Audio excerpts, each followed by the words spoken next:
Welcome to the regular meeting of the Public Health and Safety Committee for September 11th, 2024. My name is Jason Chavez, and I'm the chair of this committee. Before we begin the meeting, I want to offer a friendly reminder to all members, staff, and the public that these meetings are broadcast live to enable greater public participation. These broadcasts include real-time captioning as a further method to increase the accessibility of our proceedings to the community.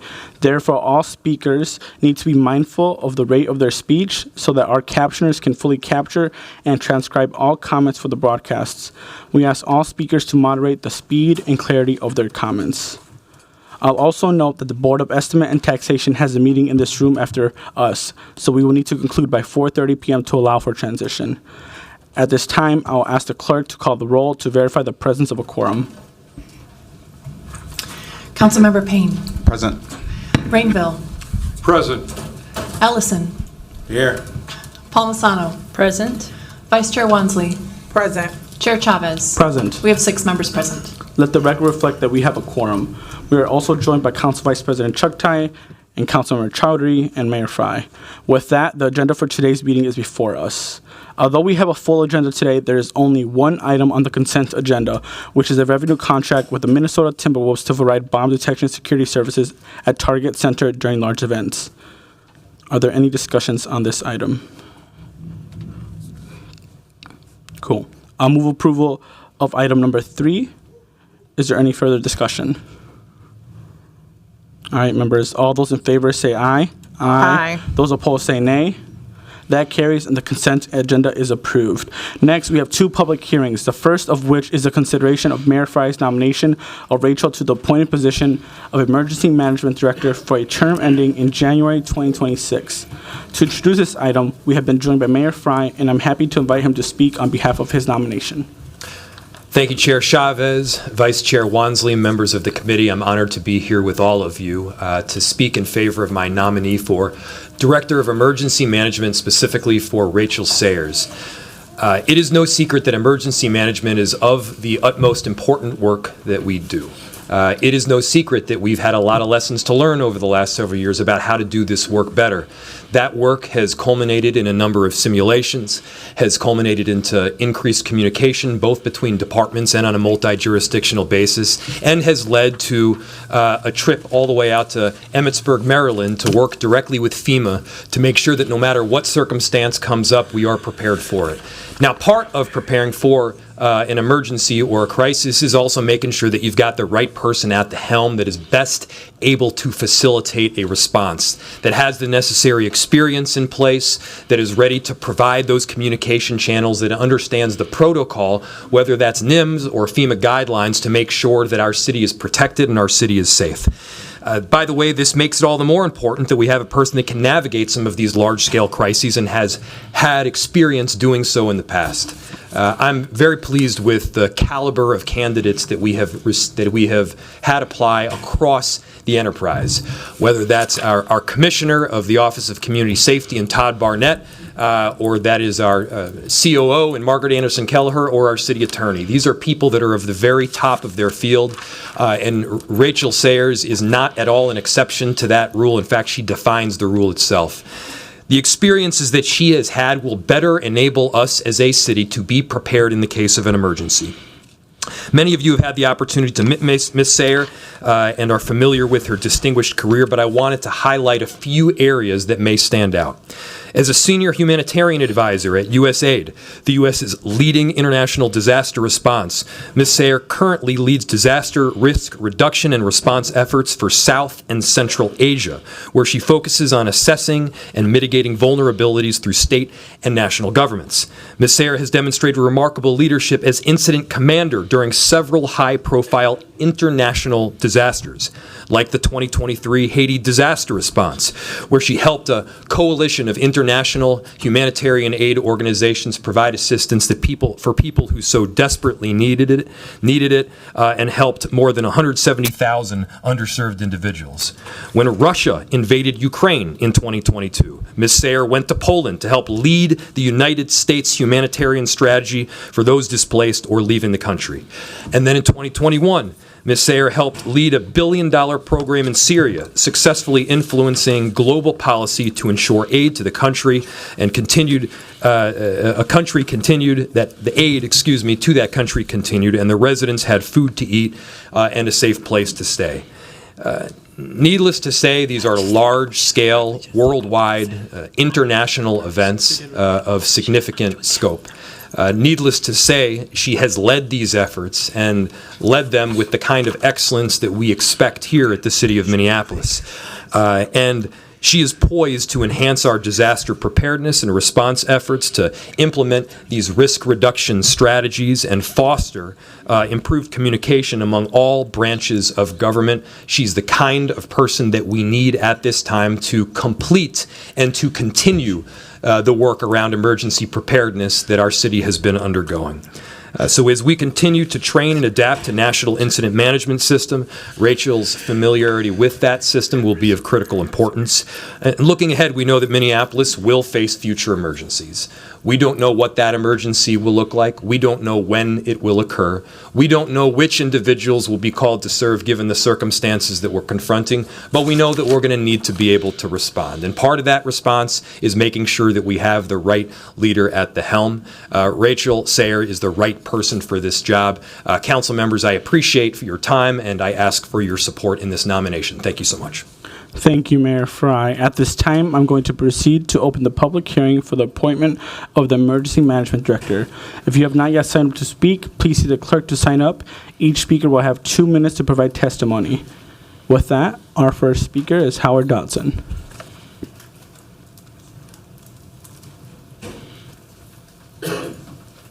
Good afternoon, Mayor, council members. Mayor, I want to commend you on this nomination. I've seen you build your dream team.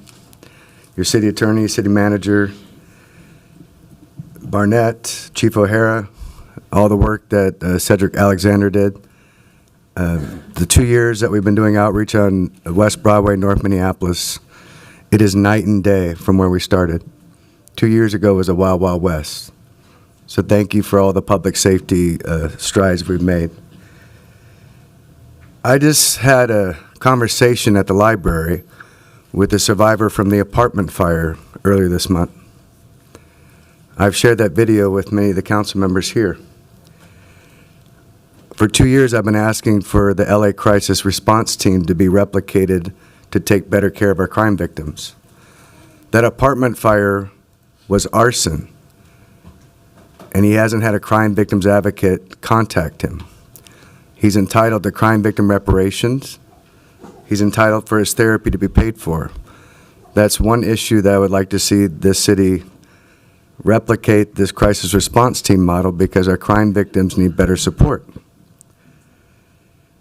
The other, I see a lot of synergy with your career because I've been to Ukraine 5 times. I just came back from Beirut. And we're replicating the PTSD coach app, which is now live in Ukrainian, and we're trying to get it translated into Arabic. In our communities, we have so much untreated PTSD from traumatic events. The mental health recovery is a critical part of our disaster incident response. So I look forward to working with you to take better care of our residents after traumatic events. Thank you, Mayor, for this nomination. Thank you. Seeing that no one else wishes to speak on this item, I will now close the public hearing.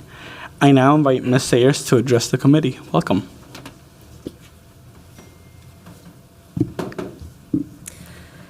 Good afternoon, and thank you, Chair Chavez, Vice Chair Wansley, and committee members. My name is Rachel Sayer, and I am Mayor Fry's nominee to be the next Emergency Management Director for the City of Minneapolis. I am happy to be here today and thankful to my family for being here as well.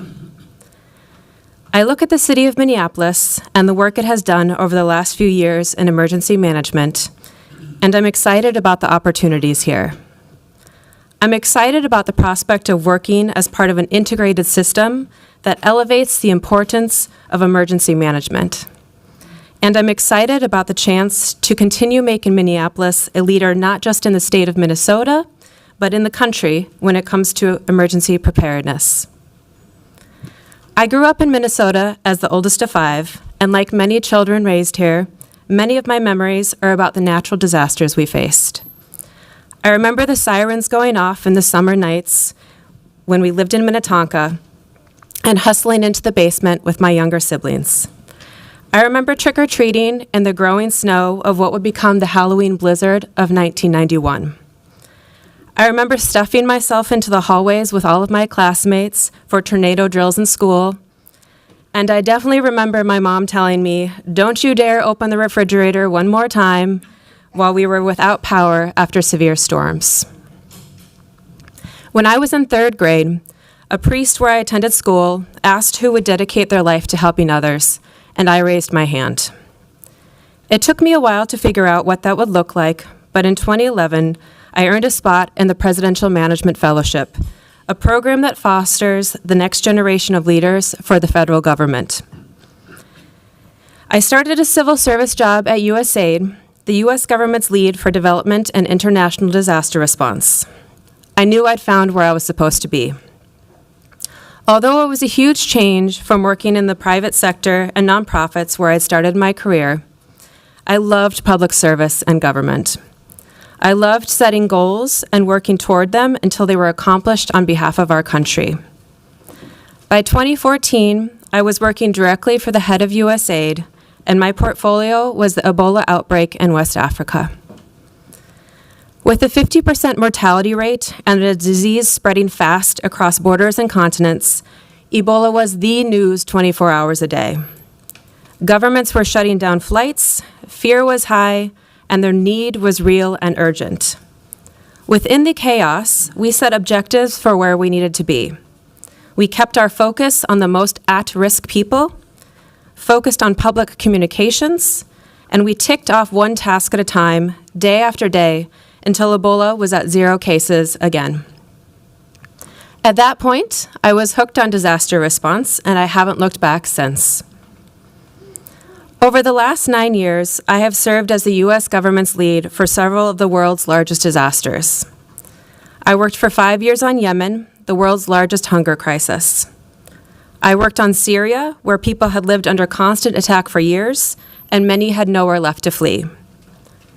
When Russia invaded Ukraine in 2022, I was sent to the border of Poland, where I served as the Deputy DART Leader, or Deputy Incident Commander, for the U.S. government's humanitarian response. In my experience, all disasters are alike and different at the same time. The chaos at the start is consistent, but while the same disaster may strike everyone in an area, each individual's ability to cope is unique. How deeply people are affected and how quickly they are able to recover differs greatly, even from neighbor to neighbor. What is the same across disasters is how we respond, regardless of where and how a disaster strikes. We use the same response management principles built upon the National Incident Management System, and we focus on the needs of the most affected people. When I lead a response, I set objectives for the team, I communicate to leadership what we need, we align our messages outward about what's happening and what needs to happen.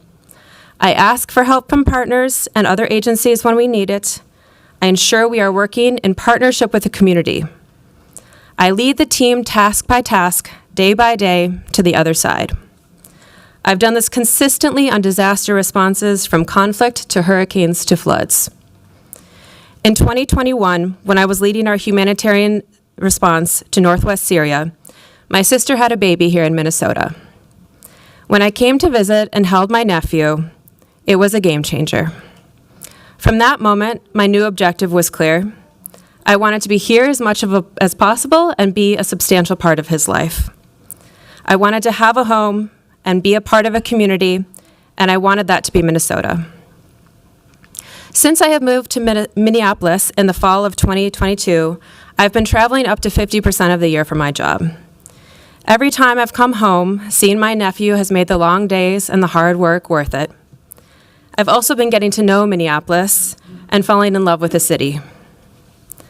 As I've gone through the process for this position and met the commissioner and mayor and briefly the emergency management team, I've only grown more excited about continuing to work in emergency response, but now in the city I've chosen as home. I bring a demonstrated commitment to the most at-risk families and grounding in the National Incident Management System. I look forward to continuing the department's good work on NIMS, and I look forward to working with you to continue reducing the impact of disasters, especially on our most at-risk neighbors. With your partnership, I look forward to helping ensure everyone in Minneapolis is better prepared to face disasters that come our way. Thank you for your consideration for my nomination. I'm happy to stand for any questions the committee has.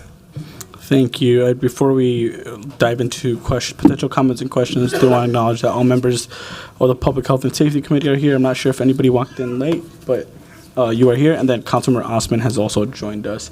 And as I mentioned earlier, Council Vice President Chuck Ty and Councilmember Chowdhury are here as well. Thank you so much for being here today. I'm really excited that you are here in Minneapolis.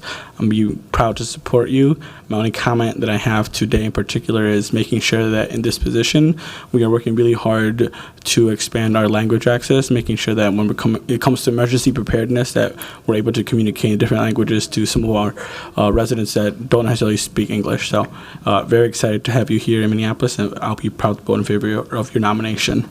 I'll pass it on to Vice Chair Wansley. Thank you, Chair Chavez. Also, am pretty excited to support the nomination. We had an opportunity to chat sometime last week, and I will just raise this just on the public record. I know amongst this body, there's been ongoing conversations, especially as we prepare to take up the next item on the encampment removal reporting ordinance, but how are we making sure our emergency processes are taking into consideration vulnerable communities like those who do not have housing when there is a crisis? Same when I believe Council Vice President last term brought forward a legislative directive that asks OEM, how are we getting notifications and getting resources out to those who also are experiencing housing insecurity when there's times of heat waves. So again, as we're thinking of how we're approaching our climate change crisis, making sure our communities who either don't have shelter or have all of the resources needed to provide themselves security in those moments of crisis, that they're still provided for, at least through the means of the city. So just wanted to make sure that is amplified, because oftentimes we hear about Office of Emergency Management and think, whoa, 35W Bridge, that's it. But there's so much more that this office touch, and really wanting to see how we can expand our understanding of that work and how to also think through, the various communities that might not be often at the forefront when thinking of this type of work. Same with after actions reports. I'm really excited to see how we continue to build upon the best practices coming out of the city's failed response to the uprising of 2020, and making sure we don't replicate those failures. Hopefully, we won't have to do so in another related incident that caused that one in 2020. But I know that was something that you were excited about as well. So super excited to support this, and just wanted to note that hopefully we can do things a little bit different when it comes to this particular work around our safety. Thank you. Councilmember Ellison. Thank you, Mr. Chair, Ms. Sayer. Just simple, I'll be supporting your nomination today. Like many of my colleagues, you took the time to reach out and connect with me as well. And I tried to make sure I got you with some tough questions, and you approached each one of them with a lot of diligence and a lot of humility and a lot of knowledge. And I think that was just really impressive to me. And given your resume, it wouldn't be surprising if you didn't approach this work with humility, because you've got such an impressive resume, and so I think that we're going to be lucky to experience that here in the city of Minneapolis. But yes, you come off as a good listener. Your background is undeniable, and I'm really going to be honored to support you. And I was going to say that I hope we don't bore you, but given the nature of your work, I hope we do. I really hope we do. That it's all drills and a lot of practice. But in the event that we that we have an emergency, I feel really confident with it being in your hands. So thank you. Thank you. Councilmember Palmisano. Thank you, Mr. Chair. what I discussed with Ms. Sayer is how much different this emergency management conversation is today versus conversations from the past, whether it was from the beginning of my career after college, which was in emergency management as a whole, but it's different still from the beginning of my tenure here, even 10 years ago. So we spoke a bit about language access and different kinds of severe alerts going out. It was important to me that we keep the momentum going on making these changes with after-action review, as mentioned by Councilmember Wansley. We also talked about climate change and how we used to talk about, 10 years ago, we talked about how things would happen here, but now we're seeing literally a lot of weather happen here. It's been multiple times this summer that we've had people impacted by trees falling after large storms, amongst other things, and luckily nobody that we know of getting severely injured from those storms this summer. We've been through a global health pandemic that literally shut down our city. What I also enjoyed our conversation about was about how we help about facing threats in our schools and how we could better partner with our school system to give a plan, to give comfort, and how we can help make everybody feel safer and be a more cohesive city. So thank you. I really appreciated our conversation, and I am also thrilled to support your nomination. Thank you. Next up, we have Council President Payne. Thank you, Chair Chavez. Yeah, I'm excited to support your nomination. We only got a brief time to meet before this presentation, but I felt like we were able to have a pretty in-depth conversation, and you were unsurprisingly very prepared. And, you had asked me a question that kind of arrested me for a second, which was just what keeps you up at night? And I think in this space of emergency management, it's really easy to go straight to, and I think my first answer was a train derailment in my yard because I have a really huge train yard in my ward. But, civil unrest, bridge collapse, tornado, these are these things that come to mind when that kind of question is asked. But I think where we evolved that conversation to was around these ongoing stresses in our city that don't show up as this one singular event, but things like perpetual unsheltered homelessness, things like climate change. And the thing that I really want to impart, not just on you in this role, but on all of us, is to think about how there are multiple crises that are going on right now. They don't feel like a tornado because it's not affecting everybody, but it's in particular, and this is building off some of the comments that Councilmember or Vice Chair Wansley made, these crises are not experienced equally across our city, and there are people that are much more vulnerable, and they're living in an apocalypse at this time right now, right? This isn't about our power going out and making sure that our refrigerator is closed so that we preserve our food. This is about every single day right now they are living in a state of emergency. And I don't know that this institution actually recognizes that and is actually responding to that in an adequate and appropriate way. And I'm really hoping that with your leadership and really deep experience, actually seeing what crisis looks like on a day-to-day basis, especially in some of the environments that you've done emergency and response, and that we all recognize the crises that we're living in, and they're intersectional crises, and they're not all hitting everybody at the same time, and they're not hitting in an equitable way. And so even as we talk about climate change, there's billionaires that are, buying islands and building bunkers. They're going to be fine when the entire system collapses, but our job is to look out for everybody, and I'm really hoping that we have that lens as we think about emergency preparedness, and I'm looking forward to working with you to solve that. Thank you. Council Member Bainville. Thank you. Well, I'm a little more optimistic. I don't think we're all going to go into bunkers and be afraid and have to go on an island. I do appreciate you stepping up for this role. Clearly fresh ideas are needed and enthusiasm, and you provide that. Appreciate the time that you spent with me. I look forward to spending more time with you as we make our city even better than it is. We're a great city, and we're great because of staff like you. Thank you. Thank you. Awesome. So, seeing no further discussion, I want to thank you for being here, and we're excited to welcome you to the city of Minneapolis. So, on the motion to grant consent of Mayor Fry's nomination of Rachel Sayers as Emergency Management Director, all those in favor say aye. Aye. Those opposed say nay. That motion carries. Welcome. Thank you.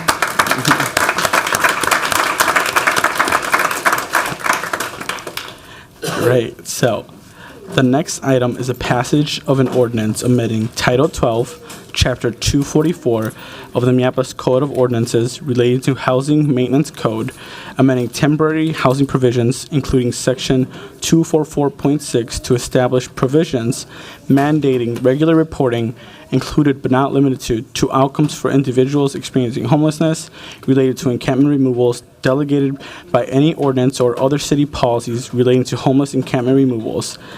As an author of this ordinance, along with Council Member Chowdhury and Council Vice President Chuck Tai, I will be passing this mic to my colleagues and to give that presentation, and we have our staff pulling that up right now.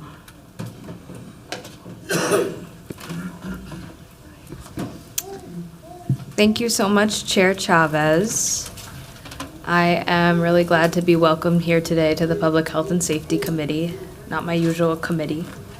I will be presenting today alongside Council Vice President Aisha Chugtai. For those who don't know me, my name is Councilmember Maureen Chowdhury. I represent the 12th Ward, and as Councilmember Chavez mentioned, I am one of 3 authors for the Encampment Removal Reporting Ordinance, and I would just say the title of this ordinance is very straightforward. It's really looking at the word of reporting around the process of encampment removals. Just a little bit of background for you. We started this work early in January. We did a notice of intent for January 2025, and this presentation also, for the members of this committee, reflects a package of amendments that Councilmember Chavez is bringing forward, and just noting to you that our presentation will cover those amendments as we move through the ordinance and bring it forward to you. I would also like to just thank the many community members that worked with us on this ordinance. We sat down with stakeholders, from service providers to folks who are unhoused, staff at Hennepin County. I thank our city attorney's office, particularly City Attorney Osborne, who's here, who worked on this ordinance with us from the beginning. I also want to thank our city administration for taking the time to meet with us, our COO, Regulatory Services, Public Works.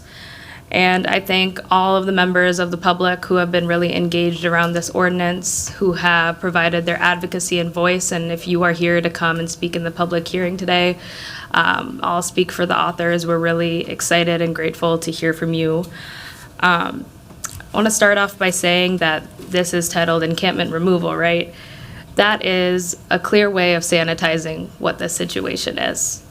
It's not a removal, it's an eviction, a process that the city of Minneapolis carries out. We are displacing people who are unhoused from land and asking them to go wherever else. Sometimes there's provided services, sometimes they aren't, sometimes there's notice, sometimes there isn't. Homelessness is not new to the city of Minneapolis. The housing crisis over the last few years, especially looking at the COVID-19 pandemic, has exacerbated, and we have seen throughout our neighborhoods that show up in real time as we have unhoused residents staying outside. And I'll just share with you, this is really front of mind for me today, because I spent the first few hours of my morning at an encampment eviction in my ward at 45th and Hiawatha.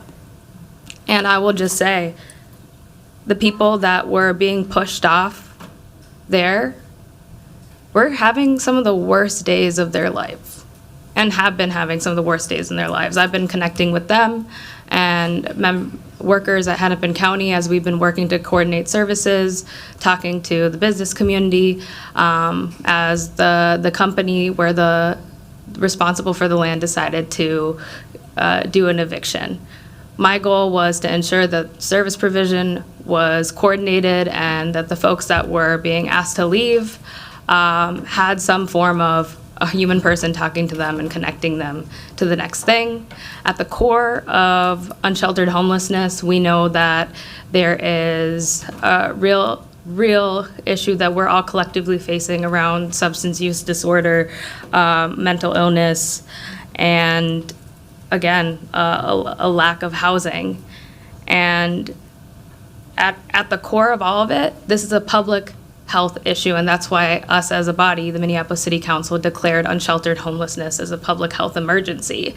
And if we're looking at a public health emergency where the city of Minneapolis is taking a role where we're conducting an encampment eviction, which is a prominent role that we have related to encampments and homelessness in the city of Minneapolis, we have to understand that if we are going to do something like this, we need to have adequate transparency and understanding of what's going on. And the background for this moment is that we lack transparency around how the city conducts encampment evictions themselves, or if they're supporting that. We lack an understanding of the significant costs to taxpayers.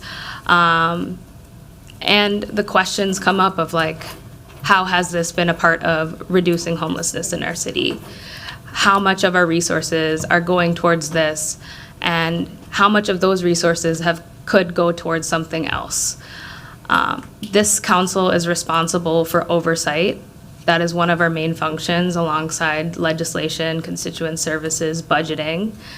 And we have committed also to transparency to our constituents. And so as we go through this ordinance, I'll just state that this is also in accordance with Minnesota data privacy law.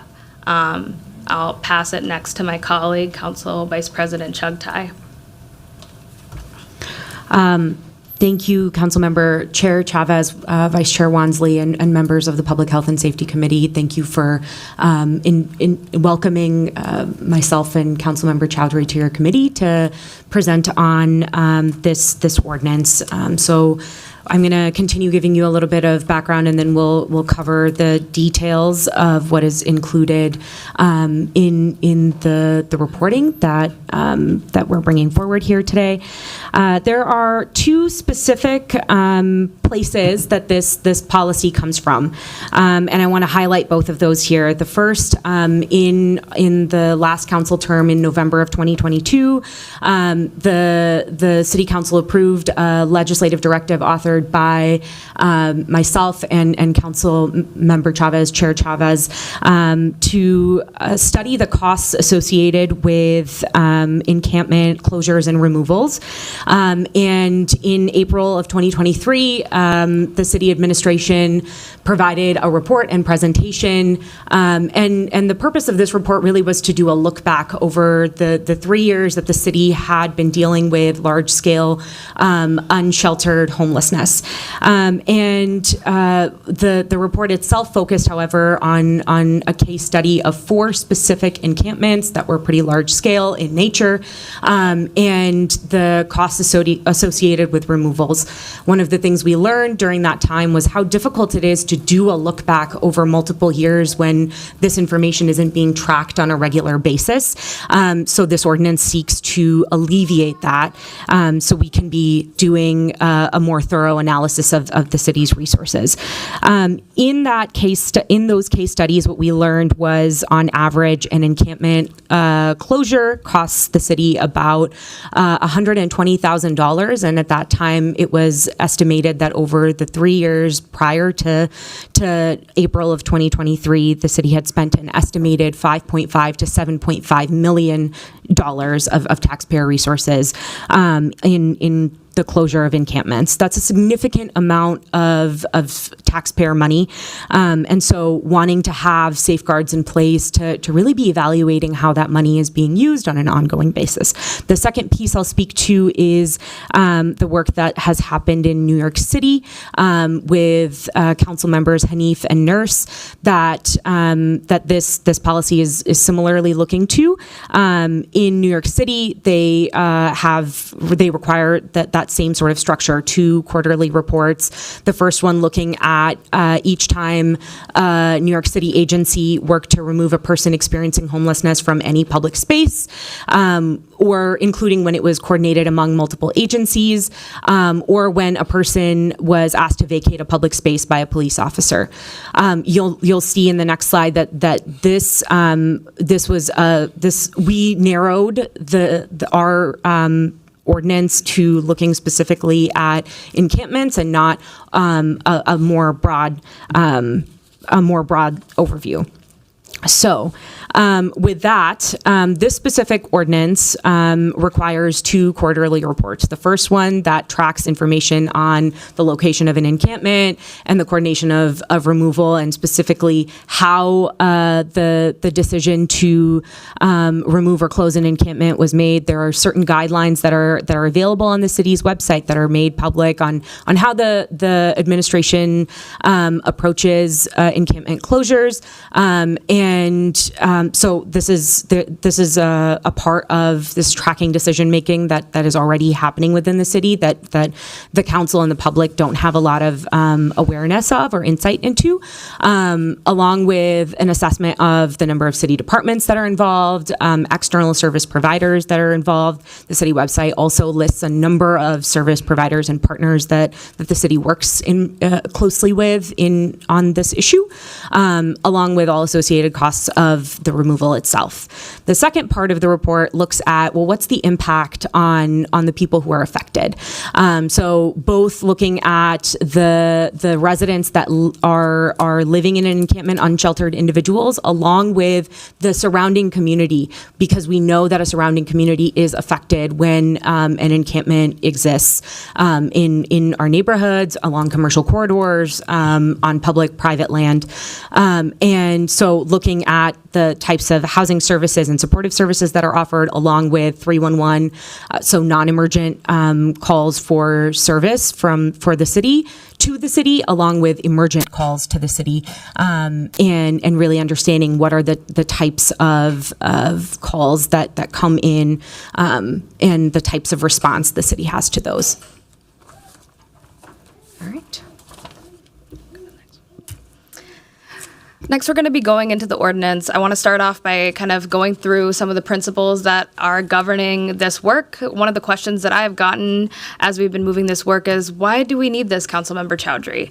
And I think it really relies on the principles that we are trying to aim for. So transparency, accountability, and oversight. Transparency. Currently, we as council members, the authors, do not believe that we have adequate transparency around how encampment removals are handled in the city of Minneapolis presently. Sometimes we get information about noticing, cost, maybe a report here and there, and I know our staff, to the best of their ability, is trying, but inconsistent transparency is not transparent enough. And so it's really geared towards that principle. Accountability. We need to be responsible for how your taxpayer dollars are being spent, especially if they're being spent in a way that could be potentially harmful to unhoused individuals in a neighborhood, or our city staff. We need to be able to ask the question, is this the best use of our city resources? And how can we ask that question and answer it if we do not know, right? We need this tool in order to address that. Oversight. Again, the council's core function, while we don't do operations, like the actual work that goes out, that happens around encampment removals, we have the ability to require oversight to ensure that the work is being done in a way to achieve our city's mission and our city's goal and ensure the safety, health, and well-being of our residents. And so why we are bringing this ordinance is to build that tool of oversight. Why does this all matter? Because good governance requires good data. We need informed decision in order for informed decision making to happen, we need that information. And in order for us to address unsheltered homelessness, we need a systemic fix. There's no silver bullet to address this. And in order for systemic positive change, this is the information that we need. And I put a quote in the slide right there that highlights our city's mission around taking strategic action to address institutional injustice, close disparities in health, housing, public safety, and economic opportunities in partnership with our residents, city leaders to help ensure all communities thrive in our city. And that was actually the first whereas of our resolution declaring unsheltered homelessness a public health emergency. And this is one ordinance that can take us a step forward in achieving our city's stated mission. Thank you. I'm going to run through these next couple of slides pretty quickly, and then we'll get into specifics and details. So just to provide you an overview of this ordinance, it's important to note that not all encampments that are in the boundaries and the geography of Minneapolis are on city-owned properties. Not all encampments that are on public land are on city-owned land. There are other governmental agencies that are involved. Sometimes when we're talking about encampments that are right next to or under highways, that's when the state becomes involved. The goal of this ordinance is to narrowly look at encampments where there are city resources that are being used, whether the encampment is on city-owned property or the city is involved in the closure of an encampment or is providing resources through the homelessness response team or with our contracted social service partners. So that along with making sure that this information is available to the public. Again, we are stewards of taxpayer dollars. The city exists to serve Minneapolis residents, and so all of the information that is requested here is also mandated to be made available to the public, and with that comes an important consideration with safeguards for data. So whether it is personal or private data that on residents that are living in an encampment, folks in the surrounding community that may be placing a 911 or 311 call for service, or individual city staff that are out in our community every day delivering critical city services that residents rely on. We don't want to in any way disclose or make available in a public manner private data, so that there are safeguards in place around anonymizing information and data in this ordinance. And again, at its core, the big picture thing we are trying to address with this ordinance is to evaluate the effectiveness of city resources and the impact those resources have on the situation, right? So how are we spending resources and what are we getting for that, so that we can make better, more informed, data-driven decisions? Thank you. I'm going to be diving into the ordinance now. This first section, very straightforward. To the public, to our colleagues up here, this should be in the LIMS file available to you. We felt necessary in order for us to create this report that we had to create a set of definitions. A few that I will uplift here is affected individual. That is essentially the person who is experiencing homelessness, who is temporarily or permanently removed from an encampment. I'll also highlight we have a definition of encampment here as well, a definition of department removal. You can go to the next slide. And a couple more definitions. We had a definition for robot. It's kind of new for us. This is specifically thinking ahead to the future. You can take a look at that. Shelter and transitional housing. We can move to the next part. All right.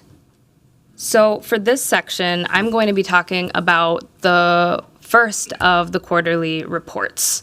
And this is a quarterly report that is expected to come to the council, the mayor, and available publicly, available to be accessed online. That's what this ordinance is making a demand of.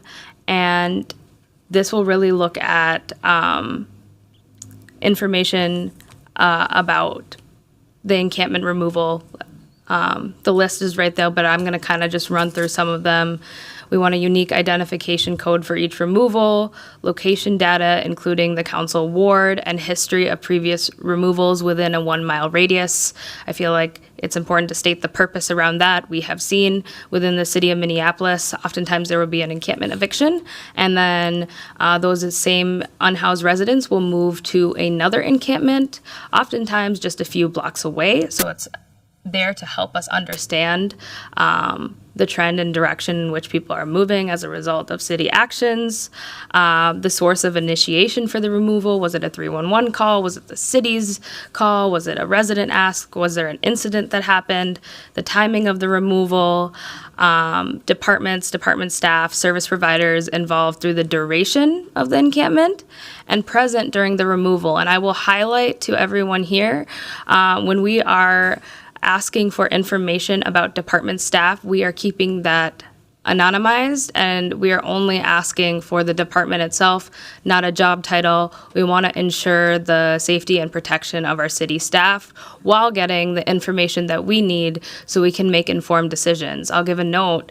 Our city budget is oftentimes determined by department, right? So understanding by department how resources and personnel matter for us to have an oversight function and an information function for some of the things that we do as a council and as a city. Service provider engagement, departmental personnel hours. This is really understanding the relationship that we have to service providers. If you think of some that you might have heard of before, like Agate, Avivo, Hennepin County Streets to Housing, the number of service providers contacted by the city through the duration of the encampment and start of removal, the maximum and minimum number of affected individuals during the duration of the encampment, and at the start of encampment removal, we wanted to do the maximum and minimum because we know that folks oftentimes may not just be at the encampment, just like anyone else. We're not all sitting in our houses. We are going from place to place. And things might shift for individuals. And then the next part is looking at cost breakdowns. We can go to the next slide where we dive in a little bit deeper into cost. So we're asking within this ordinance to be reported cost of removals, including but not limited to costs associated with the following information. Again, departmental staff that's present during and before a removal, disaggregated by department, keeping it anonymized. The total time department staff was present before and during the removal. Overtime hours to conduct a removal, including a methodology of how overtime was calculated. Additional costs, such as the use of specialized equipment during removal, including aerial vehicles, robots, and surveillance cameras. Additional costs associated with site security after removal is concluded, including fencing, riprap, and rubble dumping. For the public and for our colleagues, riprap is the terminology used for the concrete blocks that are laid out on empty lots after an encampment removal is conducted. And remediation and other measures. We felt that was very important because there were conversations during our budget process of how much money was spent doing that after an eviction. And the number of and associated costs of service providers under contract with the city to service an encampment. I know that we have one contract, I believe, with Helix Health. That would be inclusive of that information, or should we enter into other contracts as the city of Minneapolis? Next slide, please. Okay. This next part, again, in the same section and the same report, is really focused on belongings, notification of removal, and the engagement of the homeless response team. I won't go through everything here. Colleagues, I'll have you just take a look at the slide. I'll just say this felt important in understanding the interactions that the city of Minneapolis is having with unhoused residents at the time of encampment removal. There has been much questions from this body and the public about noticing where belongings go, and then also just getting a better understanding of the role of our homeless response team, visiting the encampment, engaging with affected individuals. We're really looking into details and asking for this information again because this is really people-centered work that can lead to harm, and information is really important in detailing out the truth, oftentimes in instances that can be urgent emergencies that impact a lot of our residents. We can go to the next slide. All right, so now we're moving into section 3 of the ordinance, which is the second report that's focused on two key pieces. One is understanding the impact on affected individuals, on residents that are living in encampments, and providing some additional reporting on the types of services that were made available and the outcomes of those services and whether they're effective. And how they can be how they're being utilized. The second piece here focuses on reporting on the impact in a surrounding community. So looking at that 311 and 911 data to understand what types of calls are coming in related to removal, what type of support residents in that impacted area are looking for from the city, and understanding, for some of those more serious emergency calls, whether that's gun violence or sex trafficking, other things of that type of nature. We're understanding what's happening with the status of police investigations related to those incidents of violence. We can move to the next slide. So first, I'm gonna walk through the detailed reporting on affected individuals.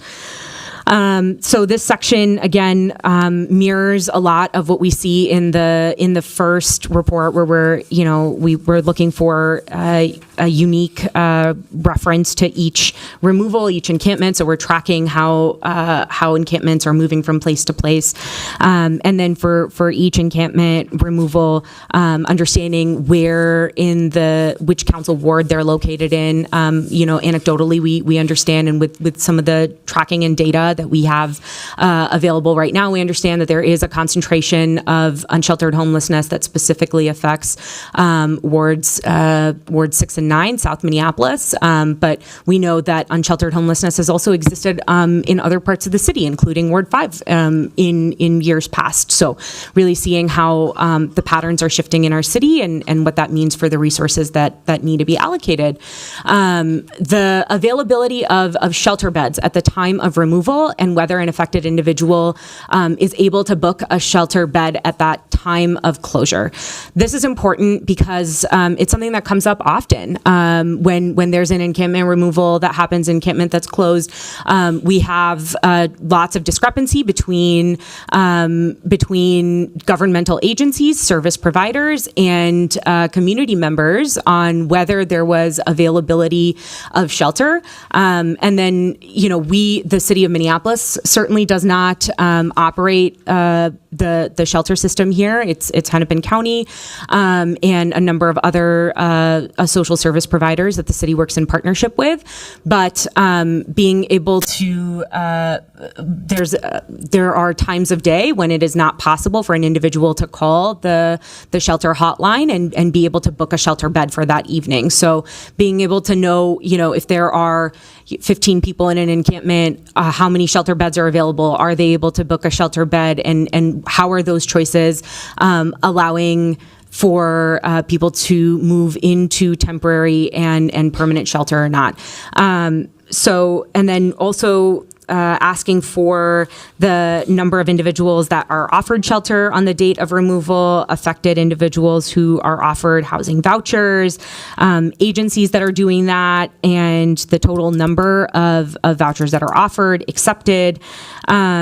We are also looking at the number of individuals who are accepting shelter on the date of removal, and those two pieces of information,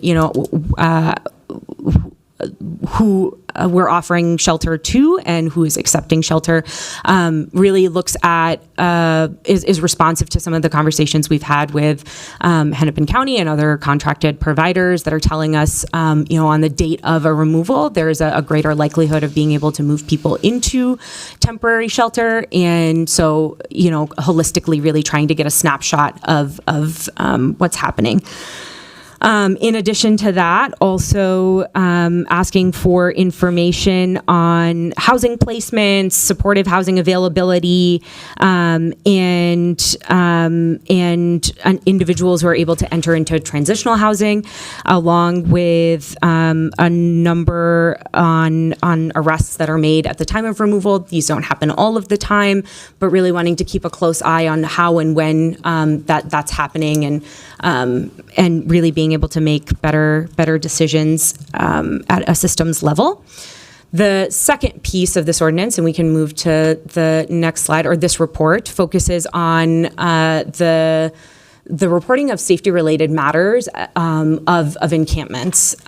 So here we're looking for a detailed account of 311 and 911 calls for service that are related to encampments, and disaggregating those by incident code, and that's the system through which 311 tracks its information, depending on what you're calling about, and 911 problem nature codes, and that's how 911 tracks every phone call that they receive. So we can really understand the balance of the types of incidents that are being reported. Anecdotally, we know what some of these look like, but wanting to have a better understanding of what types of services are needed, and how the city can be better responsive at the budgeting level, how the council can be responsive at the budgeting level in responding to that. In addition to that, understanding the status of police investigations. So when there are more serious and egregious incidents that happen, that usually leads to the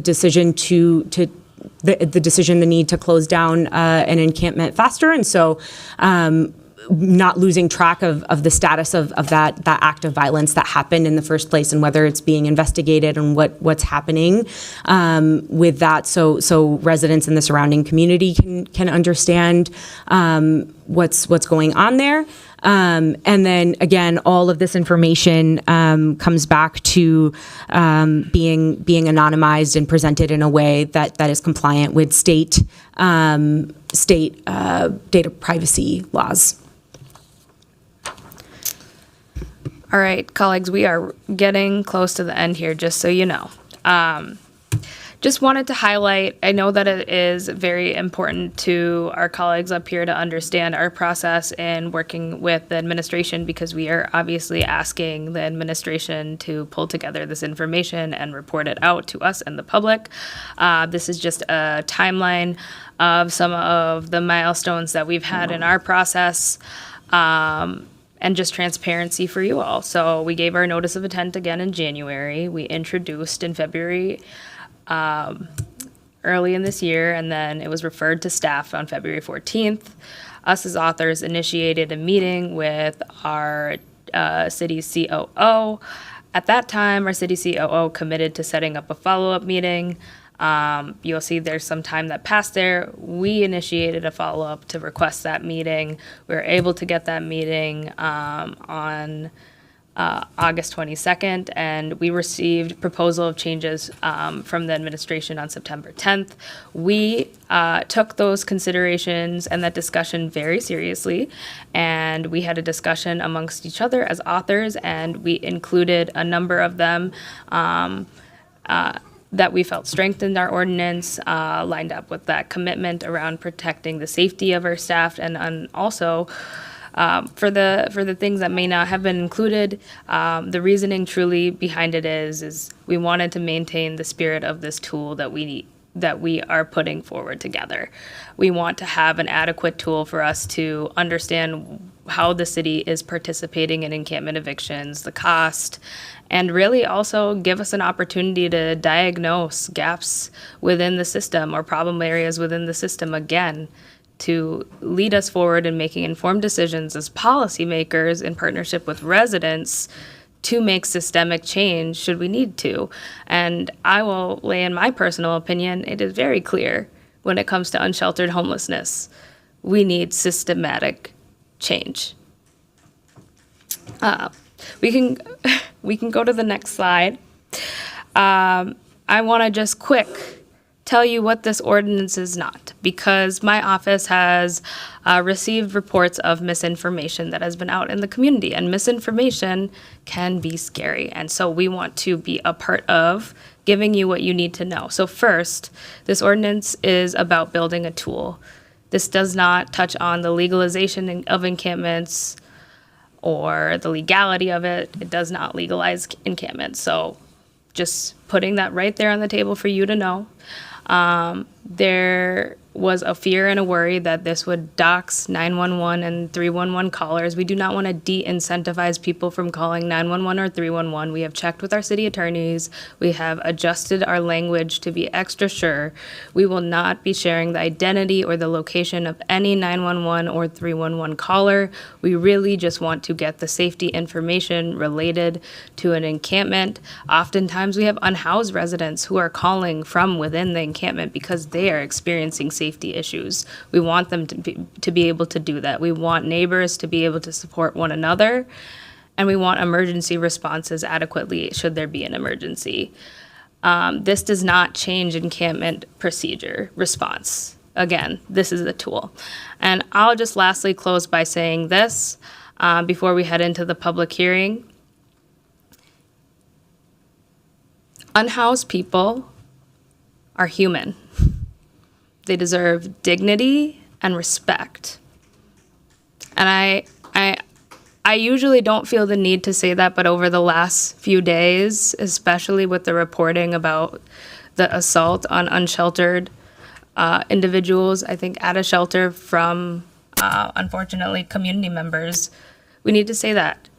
These are people in our community. They are in some of the worst times in their lives. And they, like any other person, whether they're housed, whether they're wealthy, whether they're working, they deserve our respect. They deserve to be treated with dignity, especially by the government that represents them. Thank you. Before I open the public hearing, I would direct anyone that hasn't been assigned a number to speak to sign up with the clerks. We'll be taking people in number order, so if you'd like to speak and haven't yet been assigned a number, please check in with the clerks. This will help us be able to get to as many people as possible. I'll be calling on speakers in a number order, and each person will have 2 minutes to speak. We have a hard stop at 4:30 p.m. this afternoon, since there will be another meeting in this room after us. In order to ensure everyone has a chance to speak, please respect the time limit. I will be cutting people off if you're going over time. And once the testimony is completed, we will close the public hearing. We have around 40 people signed up to testify. Like I mentioned earlier, I will cut you off if you go above the 2-minute time requirement, and I'll proceed to open the public hearing. Our first speaker is Donna Nesty.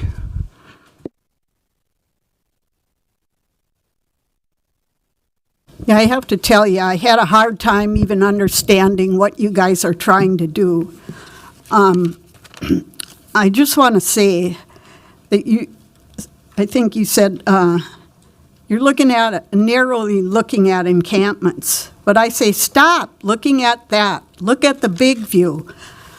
Unless you have had lived for the last 4 years straight within a 3-block radius of a number of encampments, 40 in my neighborhood, don't force our neighborhoods to host them. Please don't force our neighborhoods to host them.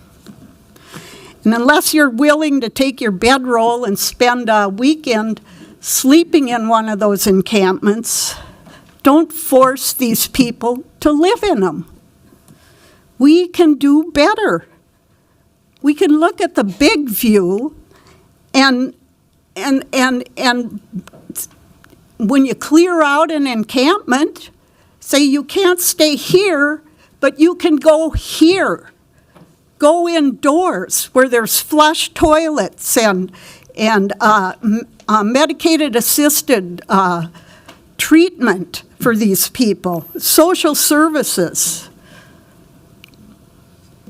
And then you talk about how we have to keep track of all the stuff they've lost. Well, I'm telling you, neighborhoods have lost millions of dollars, burnt down houses, break-ins, thefts, and who pays us back? Who takes care of that? And it's not like I'm not compassionate. I just think we need to move these people out of neighborhoods and into, you want to say housing, but I mean we need to create treatment. Next up, we have Julie Doherty, and I would remind the public that this is an encampment reporting ordinance. It doesn't change the encampment response, so I'm going to tell everybody to keep it to the topic at hand today. Thank you very much, Mr. Chair, Ms. Vice Chair, members of the committee, council people. I live in Ward 12. I have lived in Minneapolis since 1977. I have seen so much homelessness. And it's touched me always, but never so much as a year and a half ago when I was driving in the car with my then 4-year-old grandson. We went by an encampment that was just off Lake Street on the ramp going up to Hiawatha. And he looked at this is the middle of winter, and he says, they call me Gaga, he says, Gaga, why are those people camping? I said, Milo, they're not camping. They don't have homes, and they are living in those tents. He said, aren't they cold? I said, yeah, I think they probably are really cold. He said, Gaga, how can we help them? Well, geez, if a 4-year-old can recognize that people need help, we are the adults. We need to provide that help. I understand that this is an incredibly complicated issue. I really do. And I understand that this is just the first step, but it is a necessary first step in providing this help. I am honored to be represented by Councilmember Oreen Chowdhury and all of you authors for taking this first step. And I guess I don't know if Mayor Fry is going to be listening to any of these statements, but if in fact he is, I want to tell him that his little kiddo is going to be old enough pretty soon to ask him, as she looks at these encampments, Daddy, what can we do to help? And my big hope is that you all pass this ordinance and that he does not veto it. Thank you. Next up, we have Sarah Andrews.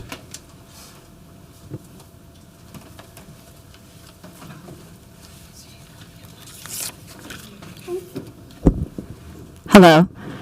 I am an outreach worker for people experiencing homelessness, primarily in South Minneapolis. And I've seen firsthand the immense damage, trauma, and death that has come due to Minneapolis's response to encampments and our current procedures for encampment closure. Homelessness is a public health crisis, and our city's response has made it a humanitarian crisis. I have seen people's belongings thrown in a dumpster with no way to retrieve it. I've seen people who are sober relapse or begin to use substances in order to cope with the violent trauma and loss of stability that they are experiencing.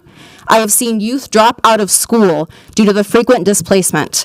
I've lost contact with clients who had open housing referrals due to sudden clearings and not been able to get them into their housing.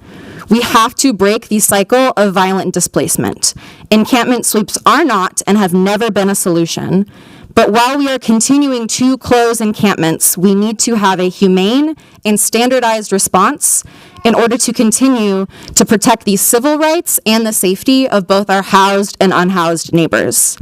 We need data and accountability for what happens to people during a clearing. We need to know how many hundreds of thousands of taxpayer dollars are being wasted on fencing, rubble, and construction vehicles. We need to know why a sweep is occurring in the first place, and we need to know where people's bikes, their propane, their medications, their documents, their family heirlooms, their harm reduction supplies, their Narcan, all of their belongings are going. I am in support of this ordinance, both as a citizen of Minneapolis, as somebody who's lived near encampments, and as a provider, and I hope it is the start of the city developing a new health-focused humanitarian approach to working with people experiencing homelessness and improving the safety and dignity of both housed and unhoused people. Thank you. Next up, we have Paul Pacheco. Hi, I'm in agreement with the ordinance, but I just have a few things. My name is Paul Checo. I live on 25th and 17th, and I also work in the community at AOIC. We have students that can't come to school because of the encampment right there on 17th. They have to walk in traffic against it, and nobody's done nothing. We've reached out numerous times. I live one house away from one. My children have seen stuff that most children should never see, from people having sex to just doing everything possible in front of children. Nobody's held accountable. How do you dictate? I get homelessness and I feel for them. I pray every day that they find something. I've been there as an addict, alcoholic, and homeless. But them two right there are nothing but drug dens. They got dealers living in them. I watch it 24/7, the traffic that comes and goes. I don't know how you can dictate when to move someone. We've been reaching out for months. Like said, they just cleared the one on 45th. That started after ours months later. And we have got no response of clearing any of them. And we reached out to you, Mayor Fry, everyone we possibly can. The violence, we've had 3 shootings in a few months already. I had one right outside our door in the street. I don't know what to do. My kid won't sleep in his own bed because of the stuff they've done. I don't know what the solution is. I wish there was one, but if there could be a quicker response to figure out which ones are actually homeless people that need help and ones that don't want help. The ones I've seen so far don't want it. I've watched them be offered it over the years, and they ain't taking nothing. So if we can come up with a solution to clear them ones out that are just problematic and ruining our kids' minds and making them see stuff they don't want to see. And that's about it. Thank you. We have, it's kind of hard to read, but is it Aaron Winston? Or, 5? Okay. It was hard to read it's hard to read. Good afternoon, City Council members. So I commend you on the efforts and the steps you are taking to ensure that encampments are Close to the mic, thank you. I commend you on the Your steps name, that you are please. taking to dismantle camps in a more humanitarian way. However, I have not heard you say anything about the real solution to the problem. A real solution to this problem, instead of dismantling a camp for a camp to move a couple blocks down the street, is to provide stabilization communities. In the city of Minneapolis, we have 3 vacant schools, 139,609 square feet that the city owns of properties that can be turned into and rehabbed into community stabilization centers to provide mental health, to provide excuse me, I'm not good talking, to provide those mental health, to provide support substance abuse, to get people stabilized enough to get into housing. I'm a stabilization professional. I'm a coordinated entry assessor. You, as collaborative effort from all 3 of our local governments, have the funding. It makes no sense to take not $100,000, $600,000 to dismantle camps, when you can take that $600,000 and take these schools and turn these into communities where people have a chance and an opportunity to stabilize their lives. Before you go, do you mind just saying your name to the mic? It was hard to read your name, and just for the record. Yvonne Winston. There we Have to go. get back to the community. Thank you, Ivana. Okay, next up we have Deborah Dapkus. Thank you. Next up we have Zara, number 9.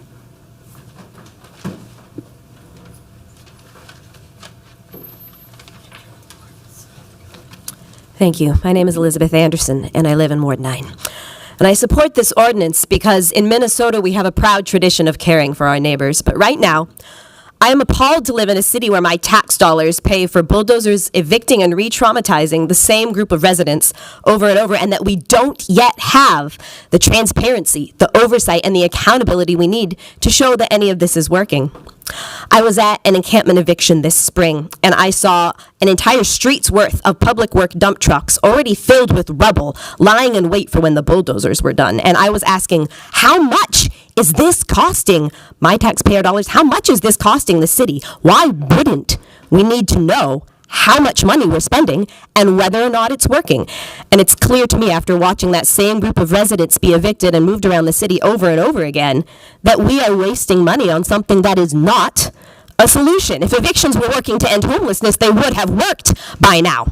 And so if we are going to move to another solution, that is the reason I support this ordinance, because we need reporting on what the real cost and the real outcomes are, so that we can have honesty and transparency, so that we can decide collectively as a community, is this how we want to be spending our money? Or could we spend it on something like emergency housing and wraparound services?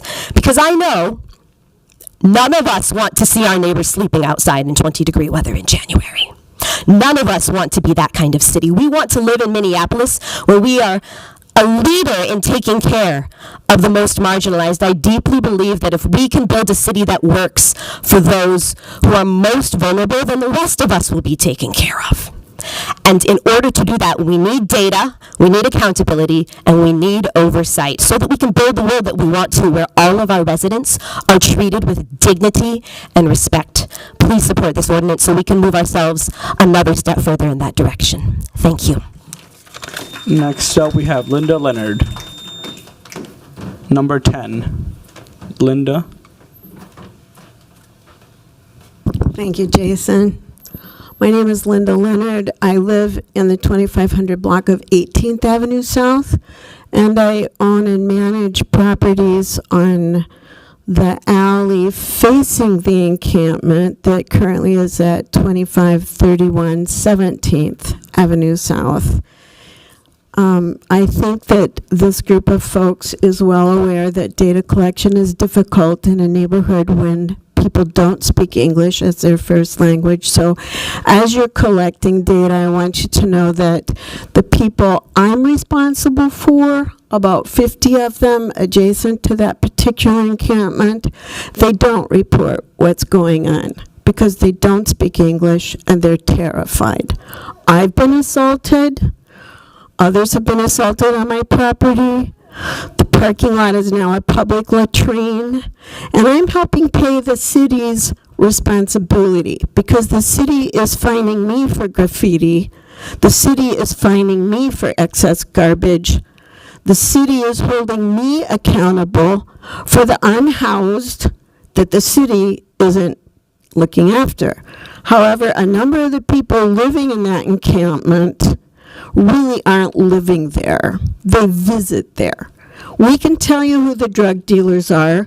We can tell you who comes to buy the food stamps from the people there. There's an underground business going on there. I know what trauma is. I have 5 adoptees as a single mom and grandma. 2 of my kids were in the I-35 bridge collapse. People don't need to be re-traumatized by watching all this trauma. So I want to encourage you to change some policies about finding people like me, providing housing to 50 unhoused folks and private housing. Naomi.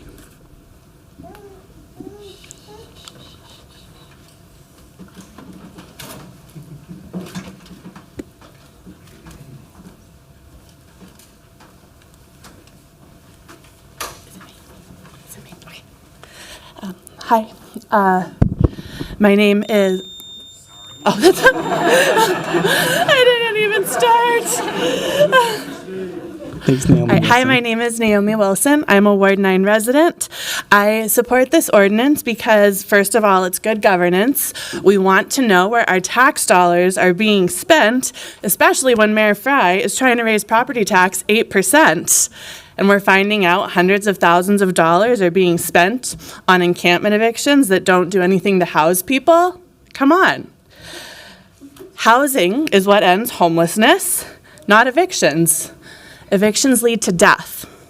I'm going to speak briefly about the encampment on 17th. I have to respond to some people who spoke before me. My kids visit that encampment nearly on a weekly basis. For months, we walked by that encampment to and from school for my child.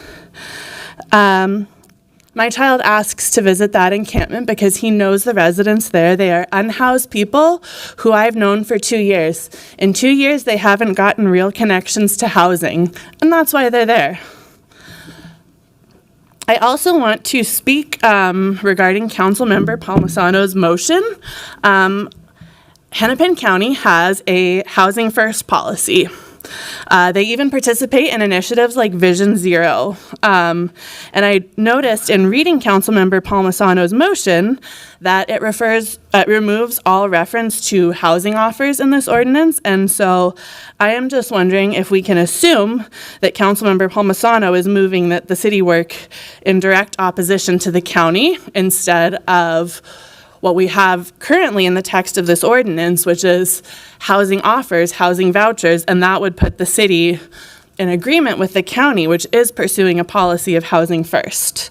So in conclusion, thank you to the council members who worked on this ordinance. I see you, I appreciate you, and I support the ordinance. Next up, we have Joe Hessler.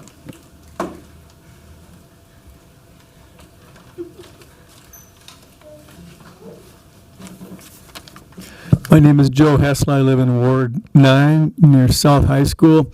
Thank you, Chair Chavez, Vice Chair Wansley, committee members, and I especially want to thank Council Vice President Chugtai, Council members Chowdhury and Chavez for their work on this. I support the encampment removal reporting ordinance, and today I'm asking you to imagine that it is your mother or father, your child, that is enduring the repeated trauma of their home being destroyed. For sure, these neighbors are someone's mothers, fathers, and children.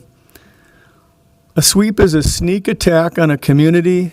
It is forced removal of people, confiscation of personal property. It is an event where people are sent walking down the sidewalk with nothing to find a new temporary place to live. This is a form of institutional cruelty, using the power of the city of Minneapolis to punish people for being poor. These sweeps are terribly disruptive and hard on our most vulnerable neighbors who are just trying to survive. As has been said earlier, the sweeps are very expensive to taxpayers. We must find a better way. One first step is this encampment removal reporting ordinance. It's good governance. As people have said, it keeps track of government spending, holds the city accountable, and helps ensure our unhoused residents are treated with dignity. The public deserves to know the cost of encampment removal. This should be transparent and not secret. The only reason I can think of to oppose this is to believe that somehow this information should be secret. But I hope we are right back here very soon, taking the next step to house our neighbors, all of them. Please support this ordinance. Next up, we have Toya Lopez, then Daniel Suter, and then Aaron Johnson.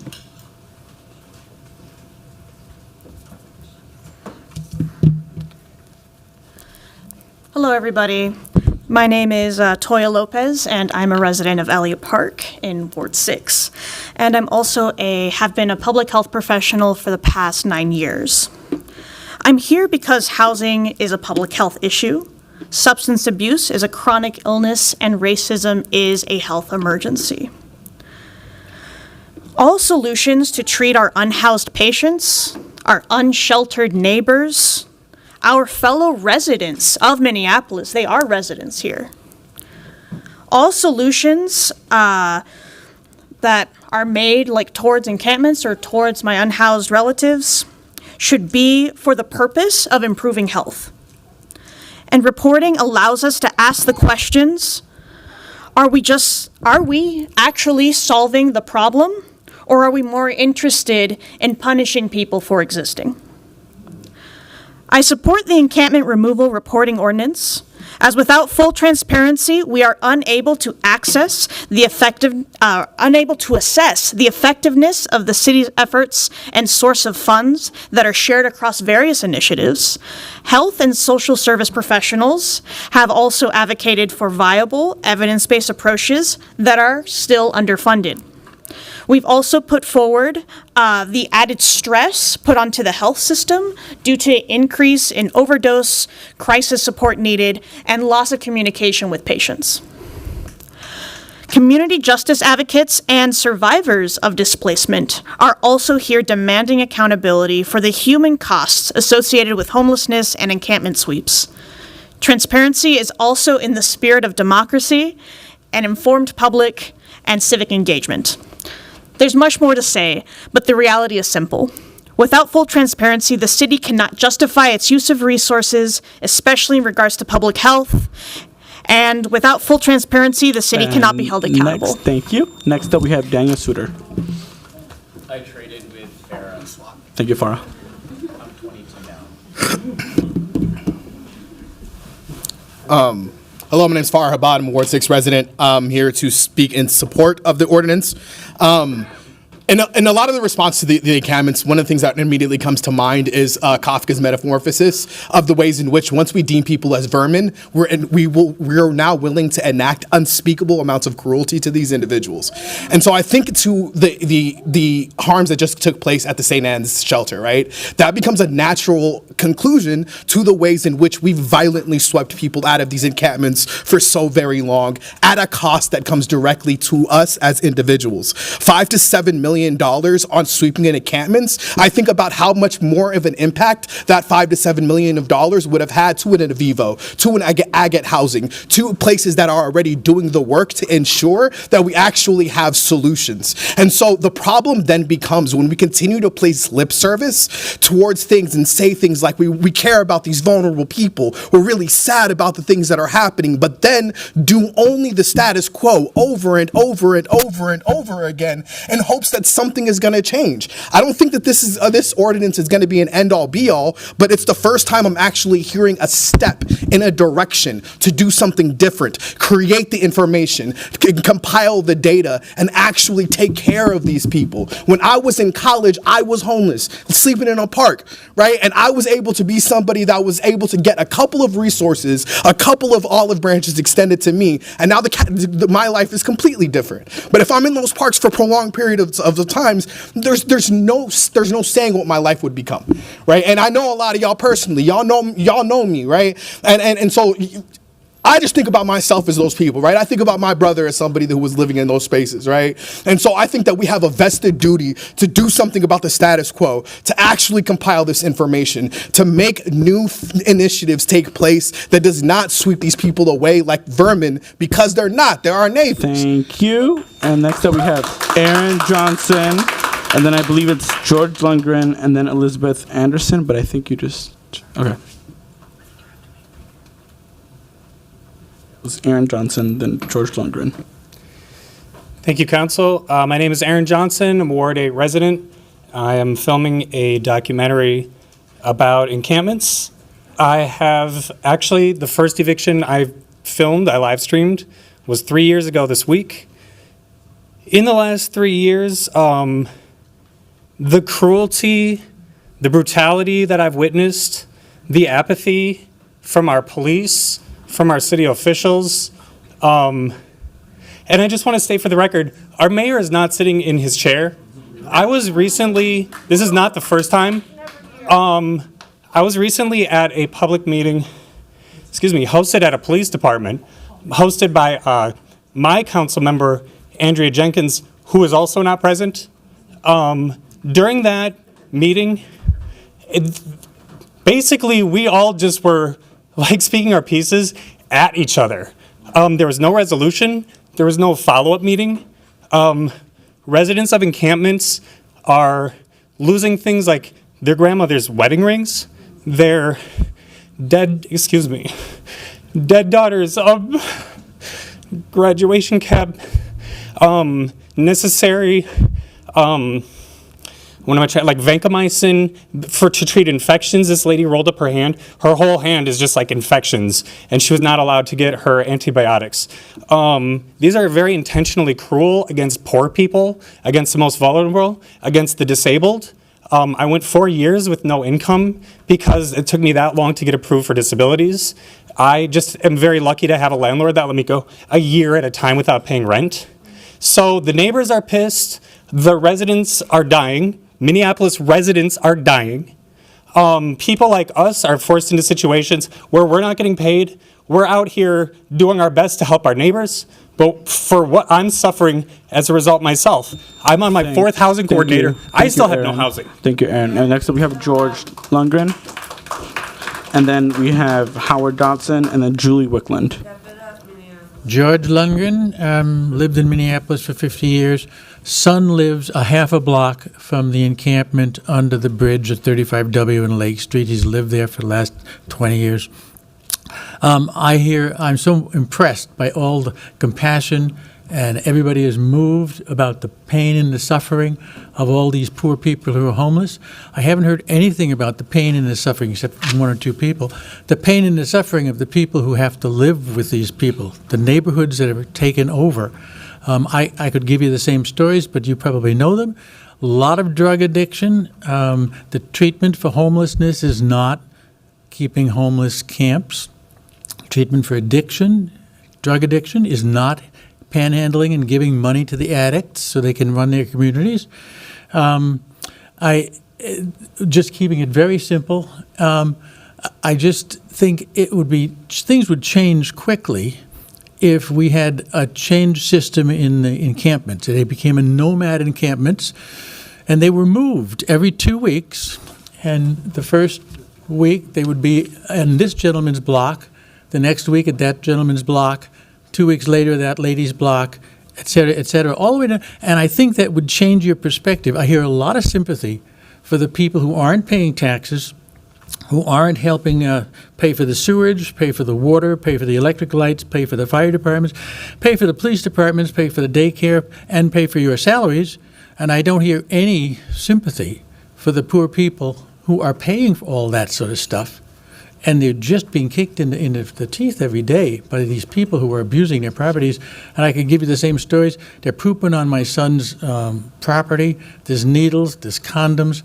They can't have the kids out in the street because there's a guy banging on my son's back door, and he would not go away. He wanted to get in. All right. Next up, we have Howard Dotson. Yep. And then we have, like I said, Julie Wickland. Good afternoon, Howard Dotson, Ward 5. For the last 2 years, I've been a street chaplain in North Minneapolis on West Broadway. We have a growing encampment behind Taco Bell and Wendy's. Every night, I'm checking vital signs, and we've saved 11 lives along West Broadway. So, 30-to-1 ratio Native Americans to whites, 9-to-1 ratio African Americans to whites. Our morgues are full. Our mental health care system is broken. That's why we have encampments. I'm grateful for the city of Minneapolis for Helix and the 98 people who were placed in 1 month. I remember seeing council members at that encampment clearing. I invite you to come to the encampment clearings. Be present, a prayerful presence, a compassionate witness to what happens when there's an eviction. So, what's going on? Our 11 mental health care facilities have closed in 1 year in Minnesota. The Medicaid reimbursement rate that funds the chemical dependency beds is too low. Even the Mayo Clinic closed their chemical dependency unit for a year and wanted a pat on the back when they reopened it. Federally, I was out front of North Memorial last week, and a woman had the hospital bracelet and her hospital bags ODing in front of the hospital because she was kicked to the curb. These are human beings, and we're failing them. Our morgues are full. We need to put this money into treatment and housing, not evictions. Next up, Julie Wickland. And then we'll have number 20, which it's hard to read your name. Hello, committee members. I'm Julie Wickland, and I have some concerns regarding how this ordinance was developed, as well as the proposed onerous reporting requirements. The public must be able to trust our city council representatives to work with experts to develop the ordinances, as we know you don't have to have deep knowledge in every subject area. When modifying the encampment ordinance, we have the right to expect you to work with the lead agency for unsheltered homeless response, Hennepin County's Office to End Homelessness. And to my knowledge, you did not. Nor did you work with the city's homeless response team, the Minneapolis City Health Department, or the Director of Regulatory Services, Enrique Velasquez, who was already charged with providing the detailed reports each time an encampment is closed. So I believe it's unacceptable to present this ordinance to the public when the appropriate experts and partners in this work were not consulted. All of our unsheltered residents deserve safe and dignified housing, and so do our housed residents. An encampment provides neither safety nor the minimum standards the city is charged with upholding. The city must address the public health and safety issues and continued trauma that these encampments inflict upon persons living in the encampments and their housed neighbors. The city staff currently gives notice of encampment clearings and offers access to storage and connection to shelter options. A detailed report is provided to city council members, city staff, and other partners following any encampment closures. This includes when closure notice was provided, who was involved in the closure, the number of who accept storage and offers to move into shelters, shelter availability, and many other details, including public health and safety issues at the encampments. So I would like to understand what information is missing from the current reports that you need to do your job. I'm an epidemiologist, and I love data. Next up, we have. But we must have 20, purpose identified and I believe it's before data is collected. Gail Gilman, number 20.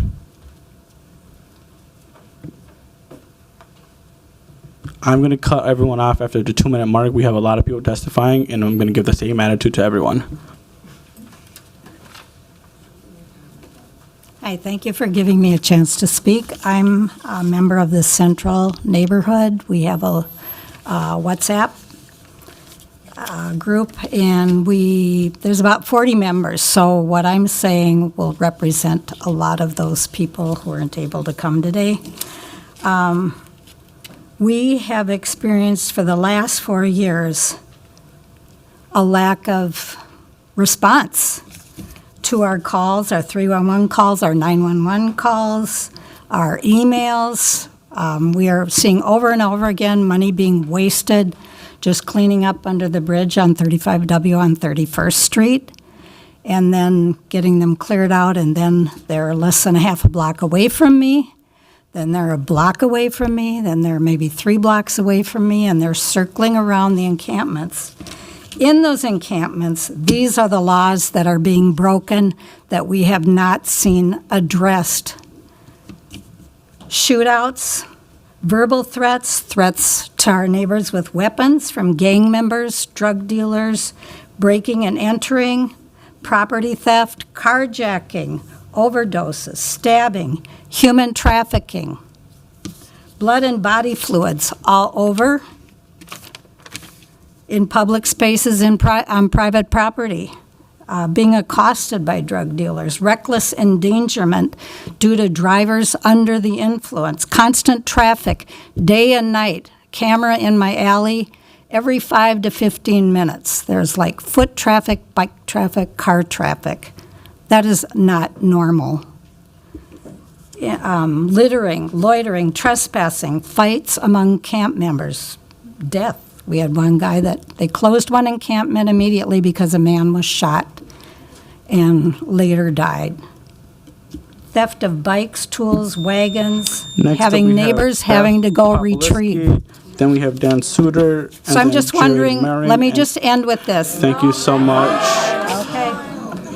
I'm going to ask folks to please let me handle this as I'm chairing the committee. It's okay. We're going to move along. Welcome, Beth.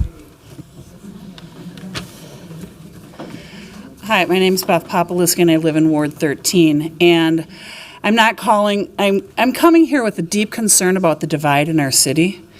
The binary language of either or I'm for encampments, I'm against encampments.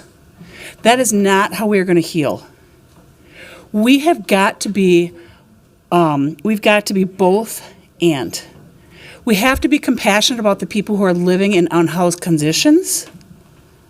And we also have to be concerned about our businesses, our small businesses that we all say is part of our 2040 plan, our neighborhoods, our citizens who live there, the children who walk past these encampments. This is an issue that touches all of us. It should not be dividing us. It is possible to be compassionate and concerned. I want to see how this ordinance, which seems to redouble some of the data that is already being collected, is the best use of our resources. I am deeply concerned about the number of hours this is going to take for staff to do this reporting that is already being done, and how those resources may be better used to serve the people and get them into housing. Our taxpayer dollars, our budget is already being increased. How many more staff is it going to take to enact this ordinance properly? Again, I'm so disgusted with some of the energy that I feel, which like it's either or. Councilmember Jenkins is looking at we're going to have 3 meetings about this in the upcoming weeks. I don't think we should be voting on this right now. I think we should be doing a better job of this ordinance before we micromanage our staff with this level of specificity in this ordinance. Next up, we have Dan Suter. Thank you so much for your testimony. Then we have Jared, number 23. Then we have number 25, which I believe is Bevy Bell. Hi there, my name is Daniel Suter. I'm a Ward 8 resident, and I'm an attorney who has published award-winning research on the civil rights of unhoused people, city response to homelessness, both around the country and here in Minneapolis. Thank you, Council, for bringing forward an action that will give us the data we need to really dig into this issue and find solutions. We hear people say, we're not hearing solutions. This is the step to solutions. Rigorous peer-reviewed studies show that spending money on services or direct cash benefits to encampment residents solve homelessness. You've heard it many times. The money spent on sweeps could be going directly to people, either via services or benefits, that can end homelessness. Sweeps solve nothing. They're just a game of human whack-a-mole that we spend millions of dollars to move people around the city. We know it doesn't solve the problem. The executive branch knows it. The cruelty is the point. Anyone opposed to collecting more data is deeply unserious. We need this data. It does not take much. We already have people on the ground. We have some of this data. I believe Council Vice President Shugtai said this is really an expansion of practices that already exist. We can implement this. This is necessary. And I strongly oppose any amendment that results in us collecting less data.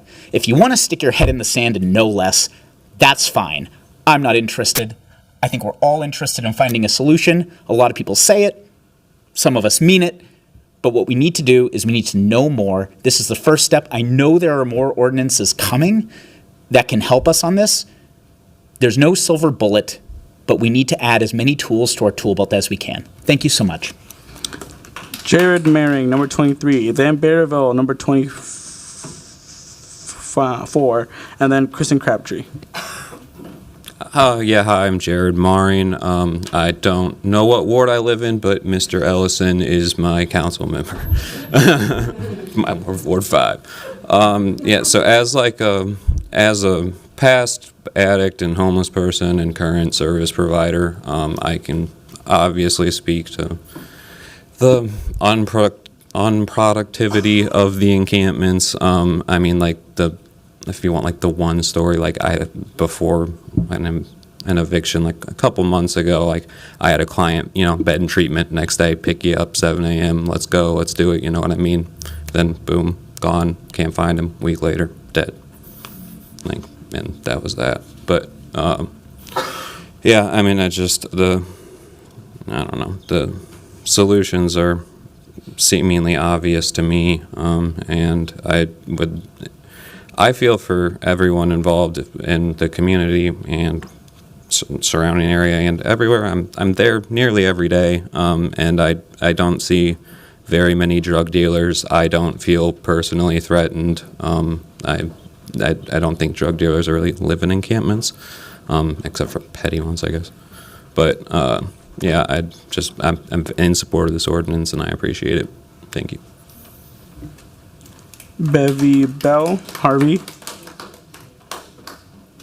I couldn't tell if that's a V or R. It is a V. My name is Bevabel Harvey. I live at Clinton and Franklin, and I'm here to express my support of the encampment removal reporting ordinance. I've lived in Minneapolis for the past 8 years in wards 6, 8, and 10. I'm something of a single-issue voter. That issue is how unhoused people are treated in my community. So I was proud to vote for Aisha Chuktai in the last election when I lived in Ward 10. Now I'm back in Ward 6, so Jamal Osman, if you're watching this, whether I vote for you and whether I encourage my friends to vote for you, many who don't typically vote, hinges on this issue, so I'll be watching closely. When I was choosing between you and Behe in 2021, I voted for Behe based primarily on the differences in your statements around the sweep of the Wall of Forgotten Natives at Franklin and Cedar. I typically get around the city by walking, and I become increasingly angered by what I've seen over the last few years. Displacement sweep after displacement sweep, huge fences around parks and green spaces, piles of concrete rubble in other green spaces, and people on the street with fewer and fewer options and fewer places to exist, thanks to the senseless approach taken by the city government of endless eviction sweeps. This ordinance, as I understand it, is simply a move towards tracking what the city's actually doing in regards to these sweeps. It seems bizarre to me that that wasn't already happening. This is the bare minimum effort to hold the city government accountable to constituents on this issue. And I can't fathom why people oppose it. To speak about my personal feelings for a moment, I strongly feel that it would be the job of a community and the government, or it should be the job of a community and a government to take care of its people, especially in the form of providing resources, basic needs for everyone.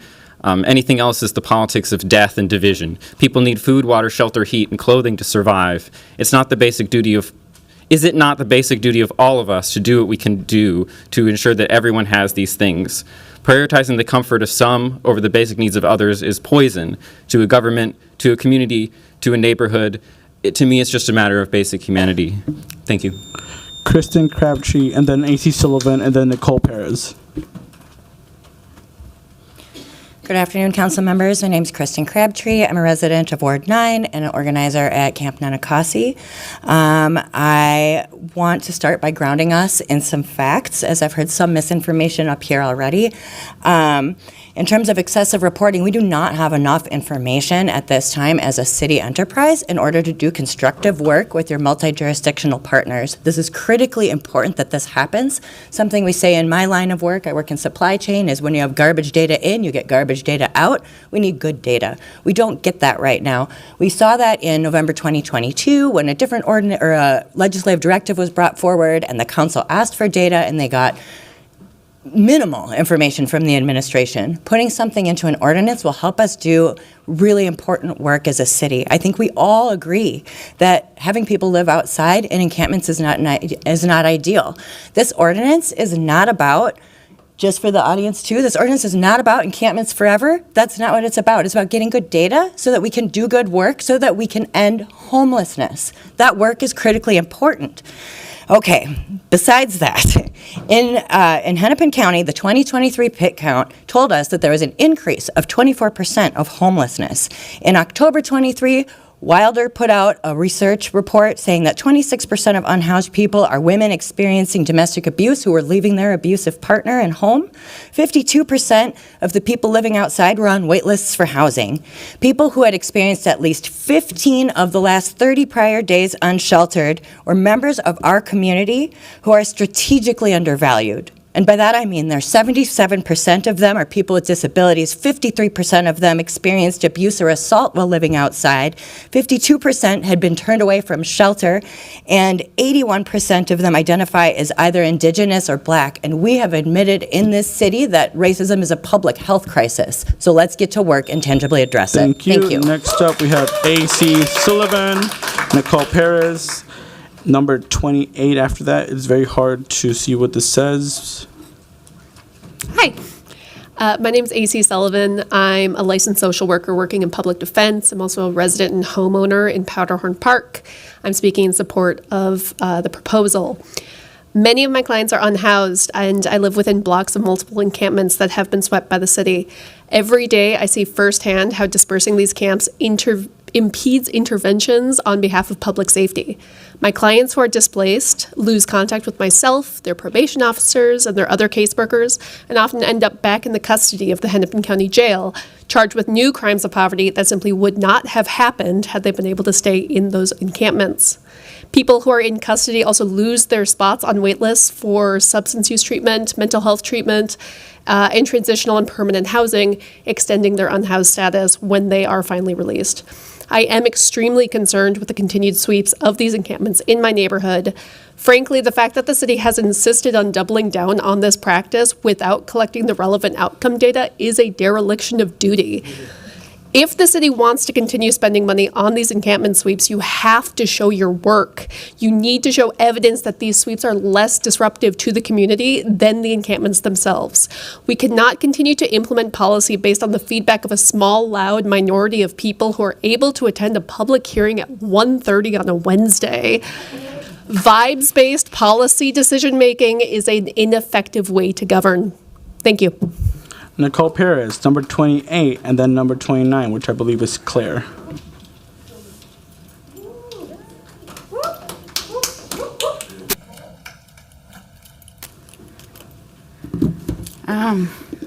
Bonjour.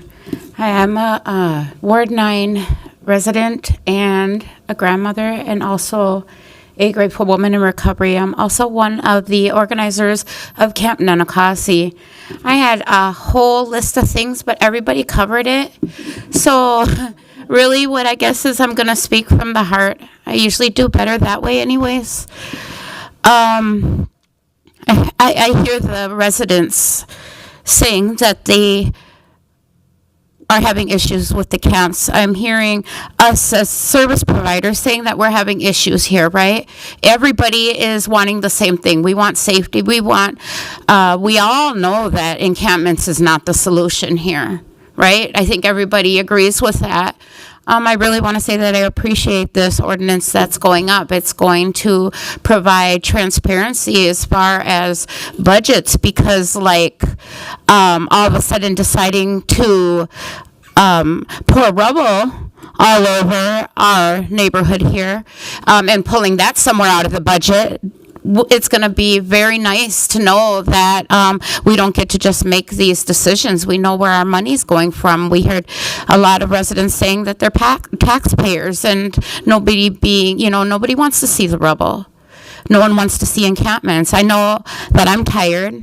I know that I don't want to see encampments and I don't want to be out there forever. So we have a team of recovery people that are helping the people of East Phillips get into recovery, which we have Jared that was here. And we are doing a lot of the gap work that is not being provided by these multi-jurisdictionals. We have lots of gaps, right? We realize we have it with Hennepin County because it wouldn't be that there's a eviction, say today, and service providers are not emailed until 7 o'clock, 7:30 of the morning of. So of course you know that the people are going to walk away. Thank you. Number 28. It might be Mindy, but there's also wait. Hi.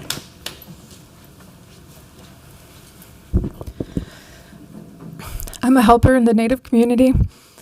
Not so long ago, there was a camp that came up right in front of the municipal building. I didn't know anything about it, but I was by there one day dropping off water when the police came to clear the encampment. There was a woman there advocated for herself very well. She said, "I will move my things, but do not apply pressure," knowing that trauma level, which is very high at the camp clearings, could overwhelm her. And she's in the tent packing her things, and I asked her, "Do you want a song?" She said, "Yes." So I'm sitting by the tent singing. That's cultural support. It's bringing her anxiety level down, that trauma level down, so she can get her things together. I look up after a while, and I don't see any police, I asked this lady there, did the police leave? She says, I don't know, I don't see them. And then a few seconds later, she says, they're massing in City Hall. I look towards the municipal building, those glass doors across the front, and I just see them lined up in there. And then she says, they're coming down the block. I put my hands up like this, and I'm saying she's willing to go peacefully. She's willing to go peacefully. Back up. Give her space to come out of the tent. Back up. I was told later that we are surrounded by 16 police officers. One tent of one Native woman, and I'm sitting next to the tent singing. There's not enough time in this lifetime to repair the harm that's been done. And I wish the mayor would sit in these meetings ever and listen instead of hiding in his office like a coward.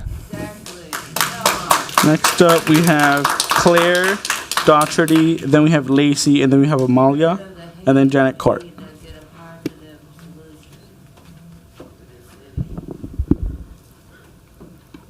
Okay, hi, I'm Claire, and I live in Ward 8. I've seen the trauma caused by the violent encampment evictions. I've helped my unhoused neighbors gather their belongings, not knowing where they're going to sleep that night. I've seen the same encampments, the same individuals evicted over and over and over and over again. We already talked about how, these people lose everything that they own. I see the harm that these evictions cause. Overdoses skyrocket after encampment evictions. My unhoused neighbors lose their will to live. I'm appalled at how many millions of dollars and city resources are wasted terrorizing my unhoused neighbors and chasing them around the city. I'm hopeful that this ordinance will provide some data that shows that these evictions are inhumane, dangerous, costly, and wasteful of our city's resources. I am in favor of the encampment removal reporting ordinance. Next up, we have Lacey, Amalia, then Janet Court.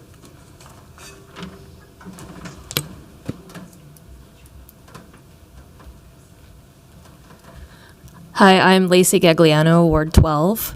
I also was at the eviction this morning of 46th and Hiawatha, and it's striking that that encampment is, like many others, tucked behind a building, but behind a retaining wall, by the train tracks, virtually unnoticeable by the public. So what happens there doesn't actually get witnessed unless you actually show up. And I just want to thank the authors of this ordinance. I think it's a pretty straightforward and sensible way to keep moving forward. Those of us who are on the ground regularly at encampments doing support work see the urgency and see it as a life or death scenario. It's not just a matter of incremental work the way a lot of political things are. This is people's lives, human lives.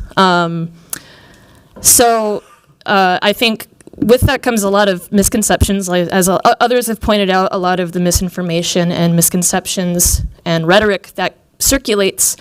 I can't understand any argument that would say city staff shouldn't do a job that serves the community that they're hired to serve. But this is a huge chance to do right by our unhoused neighbors. We can be proactive. You hear a lot of people don't want help. This is what being proactive involves, putting structural things in place that will help us keep moving forward with the solutions, because countless community meetings I've attended, neighbors are compassionate and concerned, and also completely, almost every time it ends with, we still don't really understand what we need to do. Thank you. Next up, we have Amalia, Janet, Mac.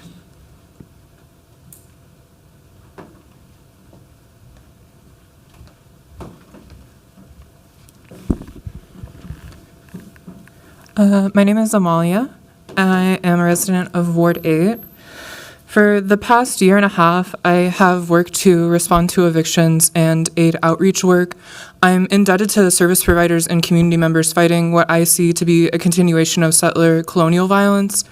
It's on these grounds that I would like to speak about the Frey administration's war on the unhoused and bring into this conversation more statistics. To speak of any form of accountability or transparency means acknowledging that public health means the feeling of safety for a few at the disposal and disappearance of many.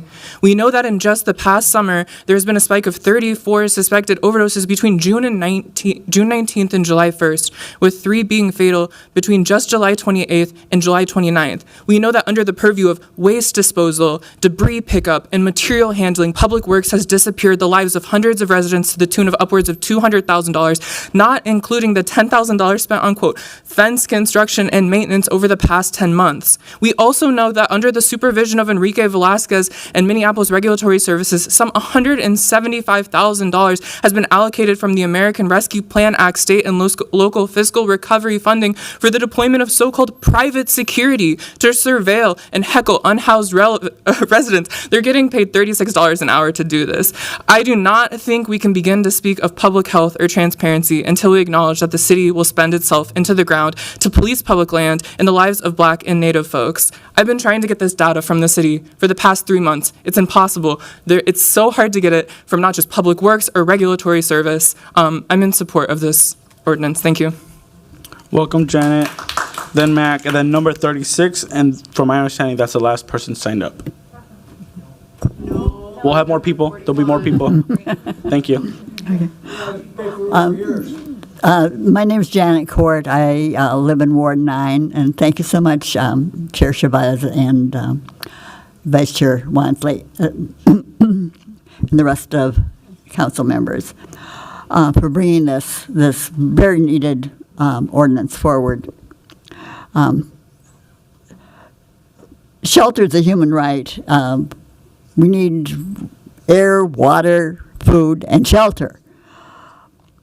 The city's created a big part of this problem by closing down a lot of, privatizing public housing, so it's reduced the quantity of that, and the closing of the boarding houses and other very low-income housing options for people.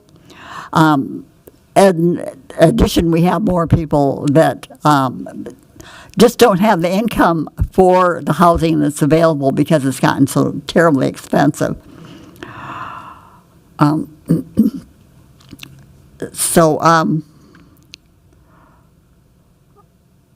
Also, I'd like to bring up the racial equity part of this. It has been brought up that 85% of the people that are homeless in Hennepin County are people of color. I've witnessed myself. I've been in the last year at 8 of the camp closures and or whatever they've done, just moved them from place to place, and watched the pain of the encampment residents. It's very important that we know how much this is costing so that we can allocate those funds that are currently used in this terrible policy to productive ways of getting people in actual housing and services. Thank you. I support this ordinance. Next up we have Mac, and then number 36, and then Megan Casey, and then Muriel, number 41. Thank you. My name is Mac, and I reside in Ward 7, and I'm here to support the encampment removal reporting ordinance brought forward. Unhoused residents deserve dignity and housing, not endless sweeps. The encampment removal reporting ordinance is a step in a direction to acknowledge and track the violence of American Zionism. This ordinance would keep tabs on government spending and helps ensure our unhoused residents are treated as human beings, as people. There's plenty of housing if you look at the sitting vacant units and houses treated as a thing to buy rather than to have as a human being. On this day of September 11th, everyone says, never forget this one act of terrorism that almost every elected official partakes in this terrorism. I refer to it as cannibalism, the physical eating of people's bodies and souls. That is this status quo. With the constant evictions and dehumanizing abuse this country does all the way to the current ongoing pandemic. Councilmember Palisamo, we are still living in a pandemic. It is not in the past tense, and it has just recently killed 1,500 people in the last week. This is something that is still ongoing, and I'm sorry, I want to be honest that I have very little faith in elected officials who do not partake in the politic that they say they hold. This ordinance is not a solution. It is a reaction to the public health emergency of houselessness. And I am angry, sad, frustrated at about how people all around us ignore the violence that we perpetuate every day. The fight against cannibalism will continue even if this ordinance passes or fails. I hope that this ordinance does pass so we can continue to access more information. We have number 36, thank you. Number 36, and I think it says Leo. If you're number 36, otherwise we'll move on. Then we have number 40, Megan Casey.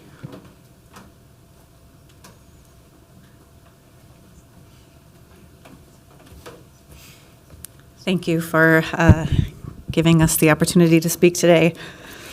I'm in support of this ordinance. Encampment removals without sufficient and enduring solutions to help our unhoused neighbors attain and sustain suitable housing are inhumane and unconscionable. I will go further to say that they, along with the increasing barriers being placed around our city that prevent our neighbors from accessing safe spaces out of the elements or forming intentional communities, are genocidal. I see the effects firsthand in Whittier. I live in 10-9 and surrounding neighborhoods. After every eviction, people die, people lose community, people struggle even more to meet their basic human needs. Many, if not most, of our unhoused neighbors' ancestors were detained, enslaved, or killed through colonialism and slavery. And the city's encampment response thus far further perpetuates this traumatic history. As a taxpayer in Minneapolis, I believe we deserve to know how our dollars are spent, the impact of spending those dollars, and what the same amount of money could do to impact our homelessness crisis if we did not evict people from stolen land. Thank you. Next up, we have Muriel Dickinson, number 41, and then Tim Cameron, and then Janae Williams, and then Jared, and then Frank and Jackie.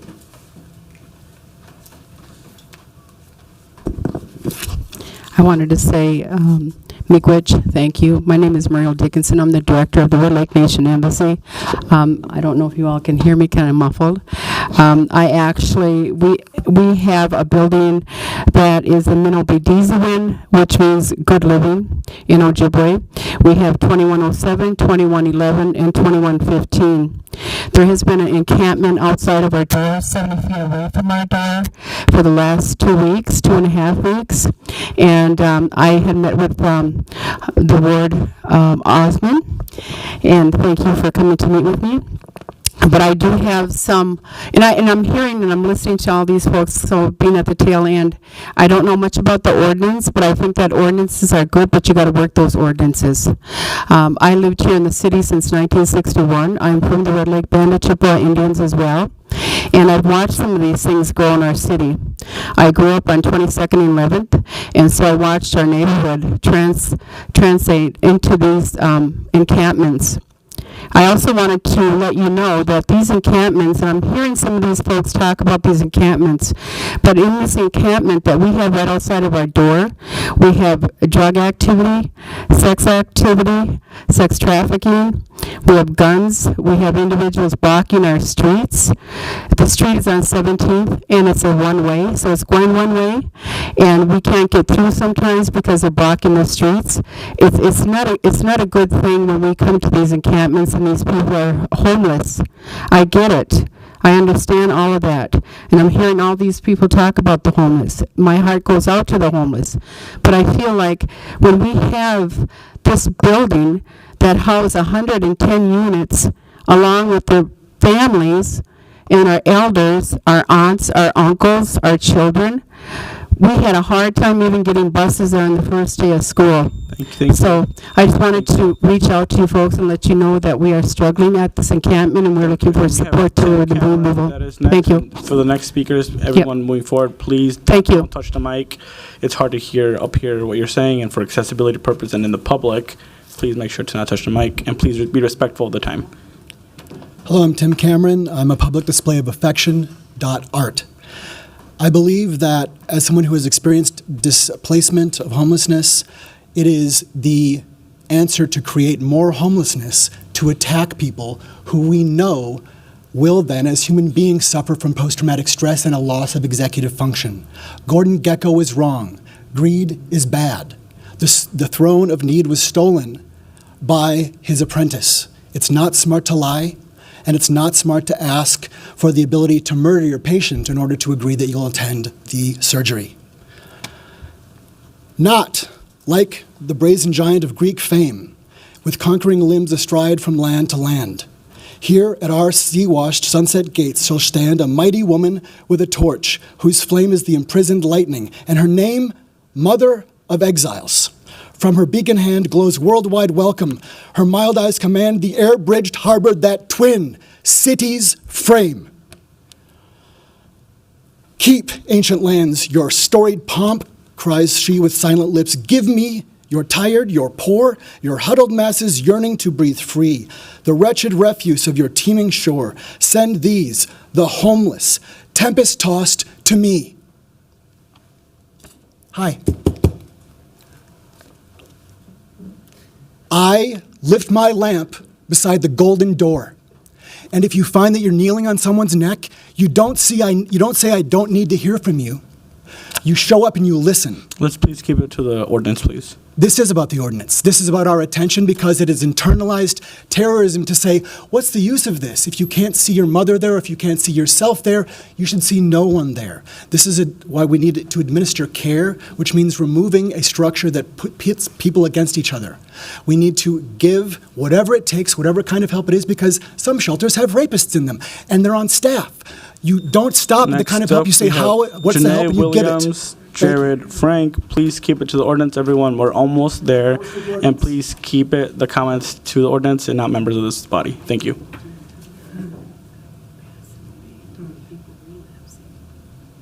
Janae Williams, or number 43. Cool. All right. Number 44, Jared. All right. Frank, I know you're here.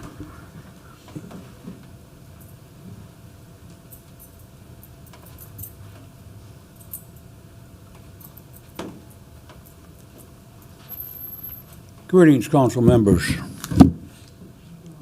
Greetings to these folks, too. I'm not opposed to camps per se. I got two questions, or one question, whatever. There ain't no guidelines set for having a camp over here or over here, regardless of schools, churches, school bus stops.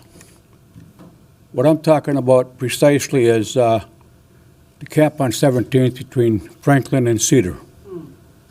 I got nephews and nieces that get on a school bus there in the morning, get off in the evening. We got to go over there and check the grounds. Make sure there ain't no needles and stuff where one of these kids are going to fall and get stuck. There's two schools a block and a half from there, and another one 3 blocks away. Most of the camp is on county or state land, as you know. But the sidewalk on the other side of the street is city property. That's where the school bus is at. Please do something about that camp. Get it out of there. Where it goes, I don't know. I don't care. The only thing stopping me as a national director for the American Indian Movement of getting 50 guys and going over there and clearing it out is they got guns. I can't have a gun. Right on. Otherwise, I would ask my brothers and sisters to step up, but we can't do that. So we're asking you, please. Thank you. And next up we have Jackie, Andrea Corbin, Tim, and then Marty.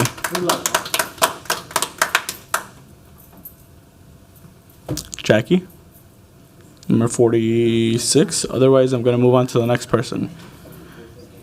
Alrighty, next person, Andrea Corbin. I know you were here. Sounds good. Next up, Tim K, number 48.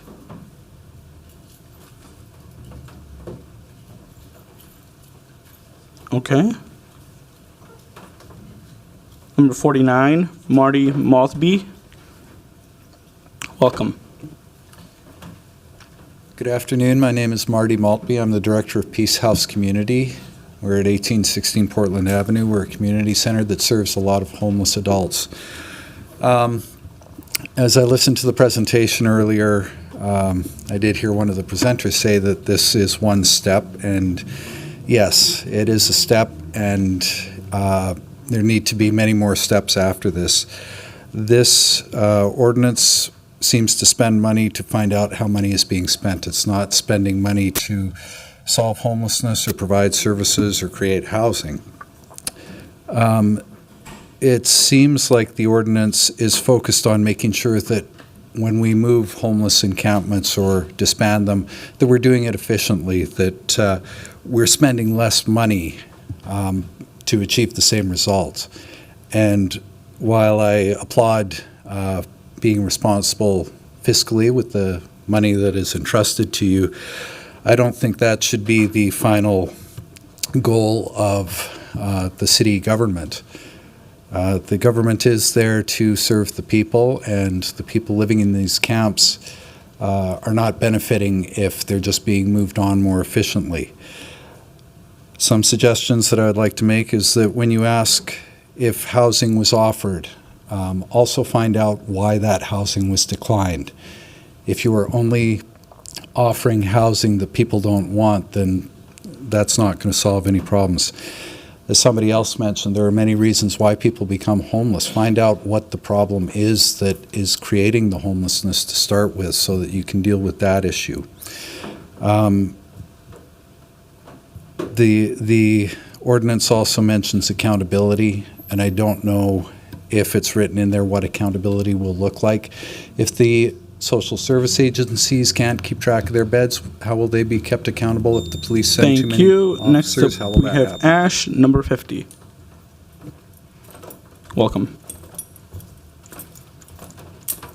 Thank you. My name's Ash. I'm a Ward 8 resident. I was going to talk about my own experience with addiction and getting through that, and why that means that I'm supporting this ordinance today. But I feel like a lot of what I already wanted to say has been addressed, so I just want to speak to some of the people who are opposing this ordinance, talking about issues that are associated with encampments like drug use, public defecation. These problems are perpetuated by encampment eviction. All the problems that I hear people coming up here today to complain about, that I am not even saying aren't happening, these are all made worse. The trauma of being in an encampment, of going through addiction especially, compounds upon itself.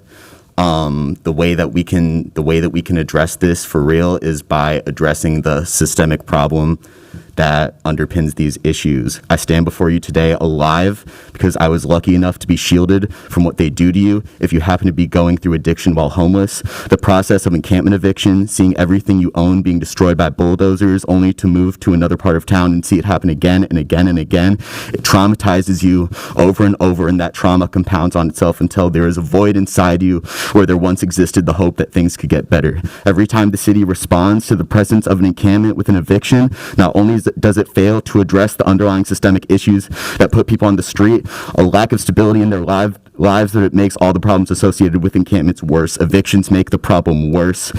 And I support this ordinance, and I appreciate the council members that put it before us today. Thank you. Thank you. And next up, we have Michael Baskins, and then Angelica, and then Kay.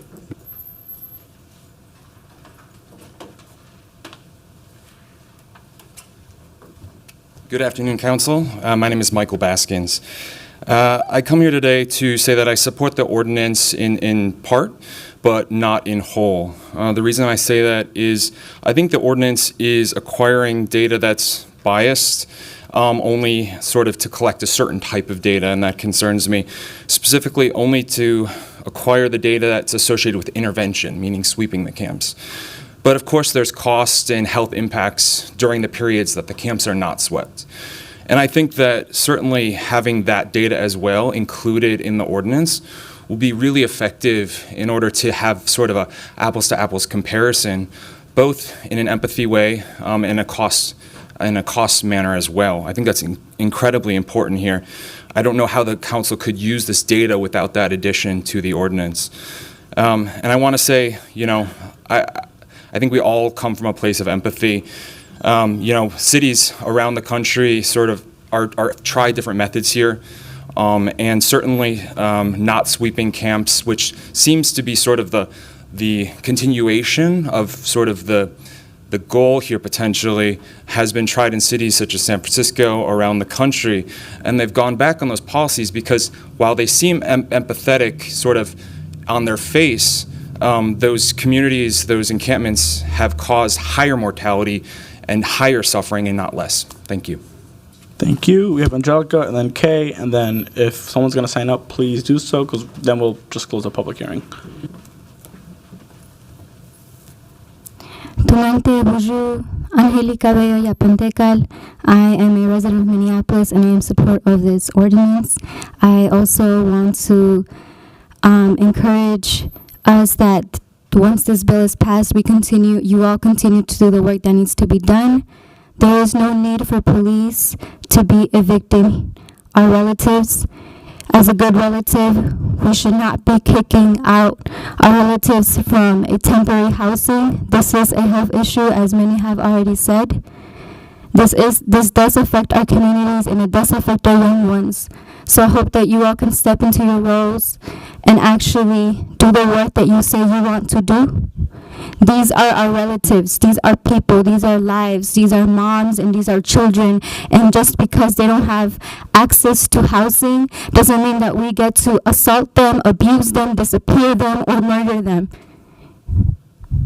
This is modern genocide, so I hope that you all don't take a part in that. Take a step to actually make change happen. And know that this is a health issue and we should be investing the money that's being used for fencing. I heard $10,000. What? That money should be used for programs like Indigenous Peoples Task Force, like healing circles for men, healing circles for women, healing circles for two-spirit peoples, healing circles, and not only just healing circles, but actually creating structures that will give access to housing, give access to healthcare, because drug addiction and substance abuse is not someone to be called a criminal. This is a health issue, so I hope that you all can step into your roles to actually help our community members, because we all deserve the right to have a house, and we all deserve the right to have food, and we all deserve the right to feel safe and feel supported, even if we struggle with something, because as we all know, we all do struggle with something, don't we? And thank you. And now we have Kay, and if you haven't signed up, please do so. We need to get moving, and we need to start talking about amendments, and we still have a few stuff to get done in this body. Hi everyone. Hi Council. My name is Kay. I live in Ward 8, and I was a youth worker in East Phillips, and so I come here to speak as a youth worker more than anything. And I currently run a program which is led by middle schoolers and high schoolers that do cleanups on Lake Street. And so one of those days, I took my youth to do a cleanup, and this was July 25th. And we were driving by, and my youth saw that there was an encampment being by. And so when I drove by as a youth worker, I have to act professional. I do my best in my role not to influence my youth, like for them to see the world as it is, And so we were passing by, and Lake Street in East Phillips, there was like 6 blocks being closed off. And then as I was driving by, my youth saw that there were cops being on their phone, that there were cops just blocking, cops just being relaxed, you know. And they were like, hey, like, what's happening? And so, like, we were having programming, you know, but they were asking all these questions of, like, why are the cops not helping? You know, why are the cops on their phone? You know, and so like as I said, I agree and I support this ordinance because we need to see transparency of where that money is at. You know, the officers, my youth were we were processing afterwards, and they were saying like, hey, like why don't cops help? You know, like they were seeing that they were like escalating the situation instead of de-escalating it. And so more than anything, I think it's super important. Like my youth did not have to see that day, you know. And so I know that there was another there was a salary increase, and there was also police officers added to MPD, you know. And so like if that's where our money is gonna go for, you know, where it's like. Thank you. Appreciate your time. There's no one else signed up, but I'll look at the clerks to confirm that. Thank you all so much for your testimony. We really appreciate it in this body. So seeing no one else wishing to speak, I'll now close the public hearing. And with that, I, along with the support of the co-authors of this ordinance, would like to move this amended version that we have in front of us of the draft ordinance. I know there may be some comments from council members, and I also understand there is amendments to the version that we are bringing forward by Councilmember Palmisano, so I would want to give space for her to do that too. I second your motion. Thank you. Councilmember Palmisano. Did you want to first speak on what you're moving forward? Because there are some changes that you'd made this morning. Yes, so we'll do that. I'd say do that first. Perfect. Okay. Thank you. I'll pass it on to Councilmember Chowdhury and Vice President Chuck Tai to talk about the amendment. Okay, cool. Thank you, Mr. Chair. The colleagues, the version of this ordinance that is in front of you right now includes some changes made. These changes are reflective of a couple different things. One of them being that we wanted to get some feedback from the administration to make sure that we could make any relevant changes. And we finally received a series of changes yesterday afternoon, and we're able to get those incorporated, get some of those incorporated into this draft. That's what you see reflected in front of you. And then in addition to that, there were a couple of other changes that came from the community engagement and feedback that we've received since this draft has been published. We've gotten lots of engagement over phone, email, and community conversations. And so there were several really important and good ideas that were generated, especially that we wanted to make sure were reflected in this document. So that's what you see in front of you. Happy to take any further questions. Okay, so that has been moved. Council Vice President Chuck has talked a little bit about it. Councilmember Palmisano, you are on cue. Do you want to ask questions? I would invite council members to ask questions if they have questions about the amendment. We are moving forward with the amended version. Also, I do know Councilmember Palmisano is going to move her amendments to our amended version that we're moving forward on. So I'm trying to understand the best process for this, which is why I was passing it on to Councilmember Palmisano. So if you wanted to amend our version, you could do so. We can vote on that and then talk about the underlying motion. Sure, let's do that. I am going to move this substitute motion. I do have a question for the authors. I guess I'll try to skip right to this addition, though.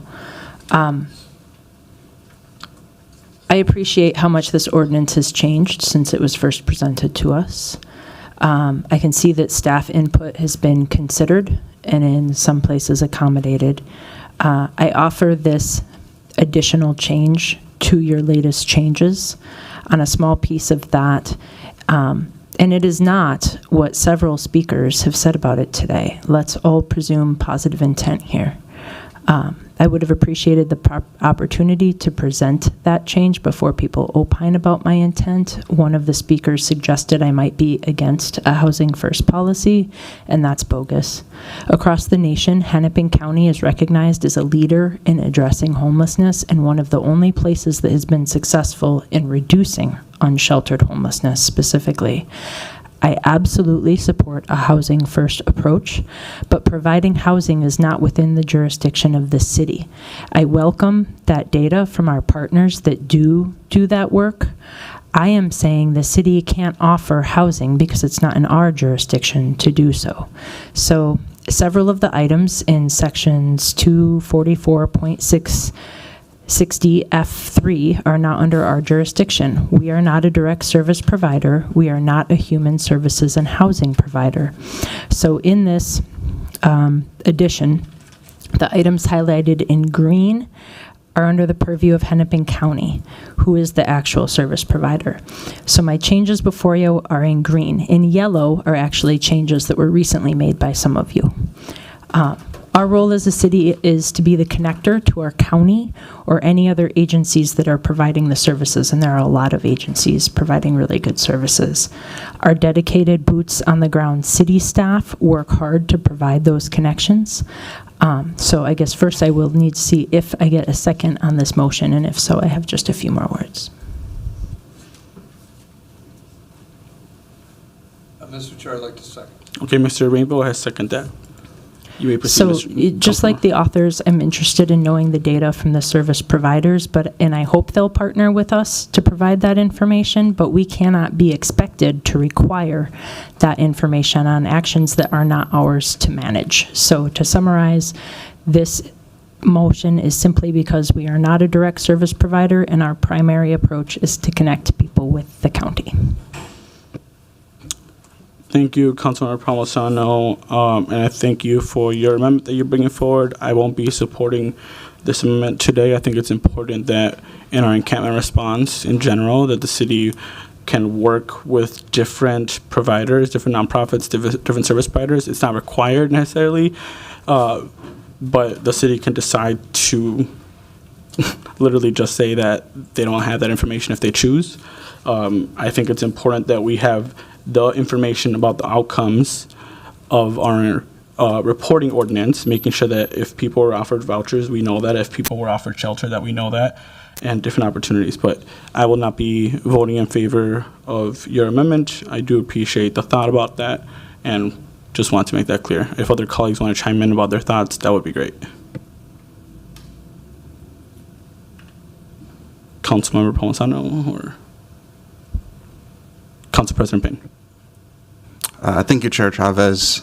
What's clear is there's a lot of gaps when it comes to multi-jurisdictional response to homelessness. And so, and those gaps, they come from a place. And one of the places that those gaps come from is this tendency for each jurisdiction to say, that's not my job, right? And so, to me, it is our job to be connected to our community. To me, it is our job to care about our community. And to me, it is our job to ask for data that impacts our community so that we can make informed decisions going forward. And so I won't support this either because this is it's literally our job to find this information. Because if that information doesn't exist, we need to, we need to have those conversations with our jurisdictional partners to get the type of data sharing agreements to be able to create policy that is informed by data. Next up, we have Vice Chair Wansley. Just two quick things on the Palmisano amendment. The first being, if you follow the BIDS committee or even PHS, we do contract with a number of partners. Some of them mentioned, like Helix, who do provide support services. And that is information. In fact, we just had a presentation on Helix where we asked for that exact data. How many of their folks are being housed? So this is actually information that the city should be, or the Fry administration should be collecting when we're entering into contracts with organizations that are supposedly providing supports to our vulnerable residents like unhoused folks. On the other piece around public safety, I'm seeing a lot of that information be striked out. One thing that really came to mind when a testifier was speaking was, of course, the concerns around public safety conditions as it pertains to the safety of unhoused residents and the residents who are housed surrounding encampments. Many of folks have mentioned, incidents around assaults or homicides not being responded to. But what I would beg to ask is, I would encourage residents to consider is, why is the Fry administration not able to deploy safety resources to these very serious incidents? But for encampment closures, they could basically deploy entire precincts worth of officers. That is very concerning, and that is a management issue.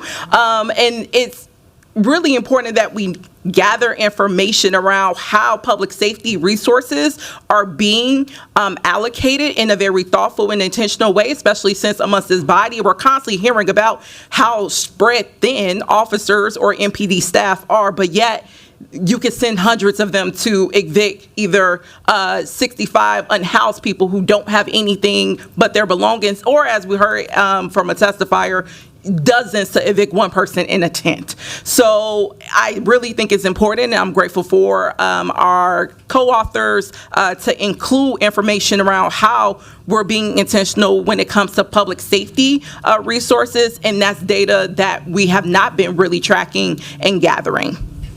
Thank you. Next up, Councilmember Rainville.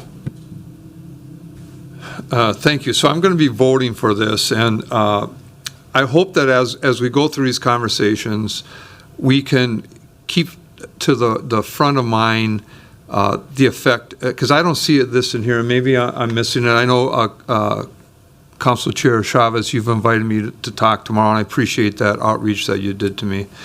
But how do we protect the people who live around here, especially the children in the business community? I read all the time about, that poor hardware store on Bloomington and 24th that's probably going to go bankrupt because of the issues surrounding it. Today we heard about crime inside the encampments, about the school bus, how children can't take school buses. So I'm just hoping that when we do collect data, it's all the data we need to make an informed decision. Because informed decision-making is what we all want on this dais, no matter how we vote. We want to solve this problem. So I also am appreciative that, although I'm not quite sure if it does cover it, that we're protecting the information of our staffs.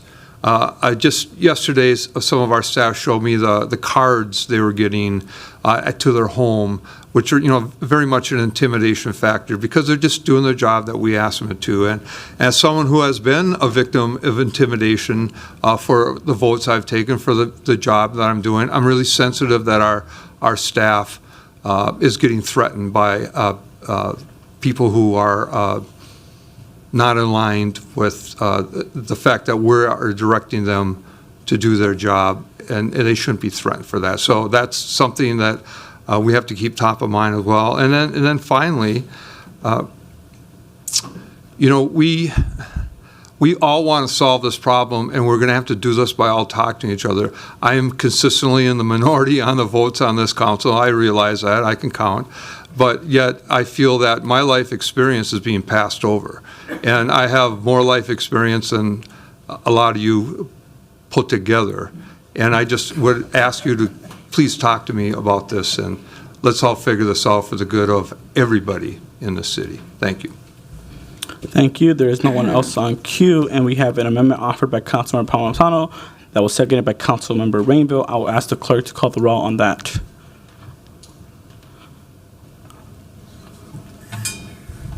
Councilmember Payne. Nay. Rainville. Aye. Ellison. No. Palmisano. Aye. Vice Chair Wansley. Nay. Chair Chavez. No. There are 2 ayes and 4 nays. Thank you. Okay, so now we're back to the underlying motion, which is the amended version that we are bringing forward. I will pass it on to Councilmember Ellison. Thank you, Mr. Chair. I'm going to be supporting this ordinance. I think it's, a lot of people said it's important. It's important for us to understand what the city's tactics are. And I just want to be I just want to clarify a little bit about even the way that our city government is structured, not to patronize, but just to say it has changed, right? It has changed in a couple of years. And I think that it often can be confusing. And so this ordinance is not going to be directing staff on the ground. It can't. This body cannot functionally direct staff on the ground. But what we can do is we can understand how the people's money is being spent when the administration acts, when the city acts. And I think that this ordinance works to get at exactly that. And if we understand the cost, and if we understand the outcomes that expense produces, and I think that some of us feel like we know intuitively what those outcomes are, which are not great, then hopefully that can be the thing that generates a demand for a change in tactics. That's what we're looking for here. And so I 100% agree with that. And I just wanted to, maybe clarify for the public what an ordinance like this won't and won't do. I'm happy to always be yelled at by constituents, regardless of where they live at in the city. But if folks want to know on what day and what time and which staff are doing what on their block with regards to encampments, we're just not the right body, right? You're welcome to come yell at us. I always welcome that as accountability as an elected official, but we just might not be the right body for some of the folks that we're concerned about that today specifically. This really is about transparency in spending. I do want to be. I know some folks might be upset because of their experience with staff can be a traumatic one. Their experience with the system can be a traumatic one. But I do really view this as a systemic problem, not an individual problem. To that end, folks might be mad at me for being an Enrique Velasquez apologist, but Enrique is a tremendous leader. He's a competent leader. And if people take issue with how the city is addressing this, your issue is with the system. Your issue is with the direction that our departments are given. Your issue is not with Enrique specifically. And I just wanted to make that clear because his name was brought up and because other staffs have been brought up before. And I know that can be frustrating. I think that this hopefully gives us the tools that we need as a council. Let's give our department the tools, the resources, and the direction they need in order to execute what we think are better directions. But let's be respectful of the staff in the process because it could be anybody in that rule. The direction this strategy from the administration would be directed in this way, regardless of who's in the role. And I just wanted to say that. Lastly, there was a lot of stuff that I agreed with folks as they came up here and spoke. But I just want to say this, that somebody mentioned that this is an ordinance that's looking to maybe not address encampments or another person mentioned this binary of you either want encampments or you don't want encampments. And I think that it's correct to say that binary doesn't really exist. You've heard it from both sides of this issue today that encampments are not a dignified way to live. Nobody is saying that. I think what is being said is that when we go to clear these encampments, that these clearings, these evictions, they don't move the needle on housing stability. They don't move the needle on fentanyl addiction and addressing it. They don't move the needle on public health. They don't move the needle on public safety.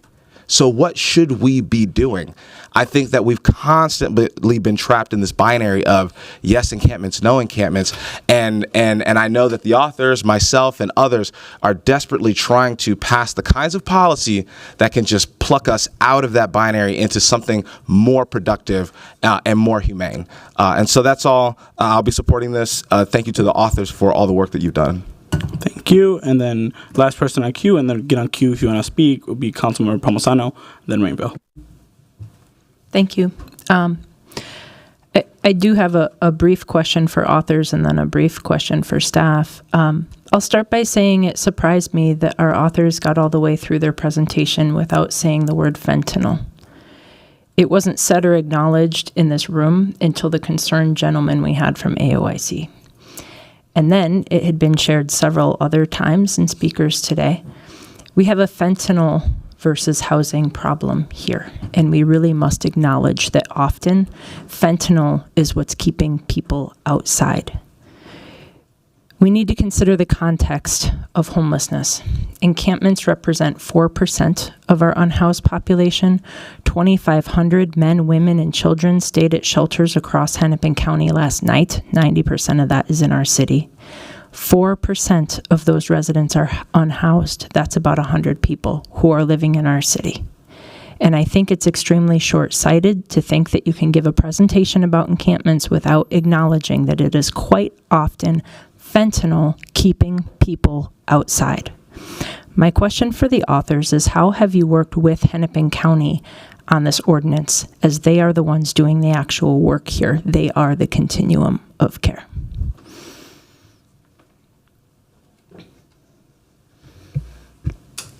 Thank you, Palmisano, for your question, Councilmember Palmisano. First of all, I'll just say it's really not lost on me the fentanyl epidemic that we have in our community. Literally this weekend, I had to make sure that folks had Narcan at the encampment in Ward 12 because there was an overdose that happened. So it's very clear to me. I said substance use disorder, but yeah, it's a fentanyl epidemic. It's a national issue. So I just need to say that for the record. I very clearly understand that. As for partnership and work with Hennepin County, there have been ongoing conversations with service providers that work within Hennepin County, staff within commissioners' offices, discussions with streets to housing teams.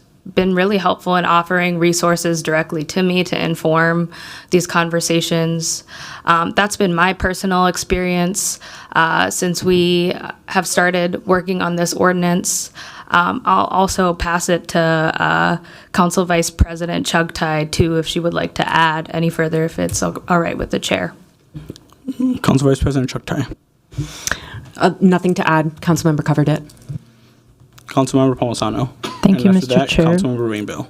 I'm well aware that that the authors didn't start off in collaboration with city staff on this ordinance, but I do have a question for city staff, and I think Deputy COO Brett Jelly. Director Jelly, you weren't asked to collaborate on this, but in your review of it, which I know has been brief, will this ordinance delay the closing of encampments across our city? Director Jelly, COO, DCCO. Good afternoon, Chair Chavez, committee members, Councilmember Palmisano.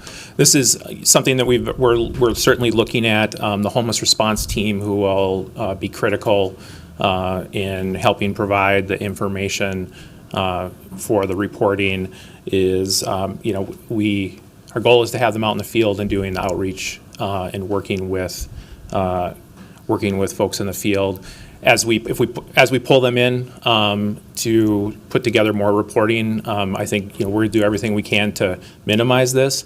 But certainly, the less time they're out in the field, the slower our response, and it's really critical that we are able to respond prior to closing encampments. So certainly a possibility that we would have a slower response.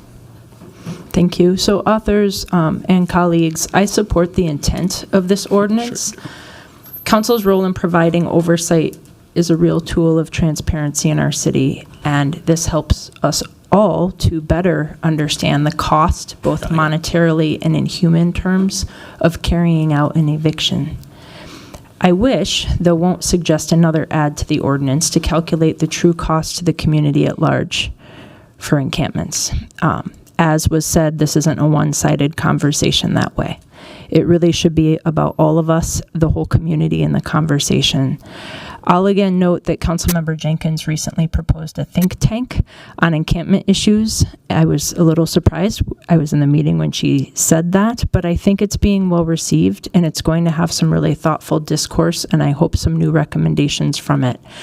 I too would prefer we give time for that, but In that meeting, and I must say here, a big part of that meeting was our health commissioner acknowledging that the barrier with fentanyl-addicted persons is a very small window of time that we have as connectors or the county as providers that can reach someone between coming off a high and then coming into a low of being capable to really rationalize other services that can be seen for what they are. We can't and should not be going back to things that we've done in the past. For example, a navigation center, we've been learning. And like Councilmember Ellison, I acknowledge we're in a different environment. It's going to require different things. We should be getting this information and getting it consistently, but I'm not willing to require things that staff simply do not do and cannot be held accountable to provide. That's setting people who are already in a very difficult situation up for failure. Councilmember Rainville. Thank you, Chair. And thank you, Councilmember Ellison, for trying to navigate through all this. Again, I'm not going to vote yes on this. I'm hoping by the time we get before the full council that we have what we need to be informed decision makers, and that is data that includes everything we need to make a decision. Let's understand what is the cost for the children of the neighborhood, the business community, and the permanent residents who are suffering by being next to these camps. So we have a couple days. I look forward to my conversation tomorrow with Councilmember Chair Chavez, and let's figure this out so that we have a unanimous vote on this when we come to it. Thank you. Thank you. I mean, it's data transparency. I hope there's unanimous support for this ordinance. I want to be very clear. There is no legalization of encampments in the city of Minneapolis. Encampments are already illegal in the city of Minneapolis. And there's only one person that can evict an encampment in the city of Minneapolis, and that is Mayor Jacob Fry, period. So to insinuate that the council has a role in this is just a blank, flat-out lie. This ordinance will not put any barriers to the removal of encampments, and any insinuation of that is a lie. If the administration chooses to change their approach in encampment removals as a result of light being shed into the inhumanity, into the disregard and treatment of unhoused individuals, that is their prerogative. They can do so, and I hope they do. But this is not going to put anything that's going to change the encampment response policy. I also heard a lot of information today about wanting solutions to encampments. I hope that on September 16th, there is a unanimous vote by the Minneapolis City Council to support the stopping of the permanent closure of the Agate Housing Shelter Facility. That should be a unanimous vote if we're talking about solutions. That is coming to this body for a vote on September 16th. Let's talk about solutions. Let's get it done. Let's do it for the people of Minneapolis. Okay, members. With that, I'm going to move forward. As I said earlier, the motion that I brought forward for approval, and I'll ask the roll to call the clerk for that. I'll ask the clerk to roll the, you know what I mean.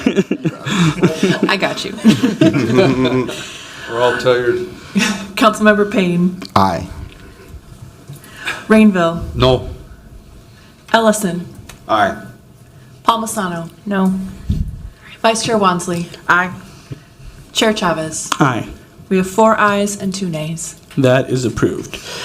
Okay, I'm going to need some clerks to help me out in this situation. I feel really terribly because we have 2 presentations that are left. We end at 4:30 p.m. I feel really bad that our guests have been waiting here for a very long time. I'm going to need to delay these and work with our guests. I am sorry that you all are here. We had a lot of testimony, so we're going to move that to the next PhD cycle. We'll figure it out what that looks like because we have a packed agenda. It might mean an extra separate meeting. Who knows? We'll figure it out, but we'll get this done. So I'll move that the discussions items be moved to the next PHS meeting. Cool. Perfect. Do I need a second for that? If there's no objection, we can consider it done. Perfect. It's done. Okay. So seeing no further questions and no business before us, I will direct the meeting adjourned.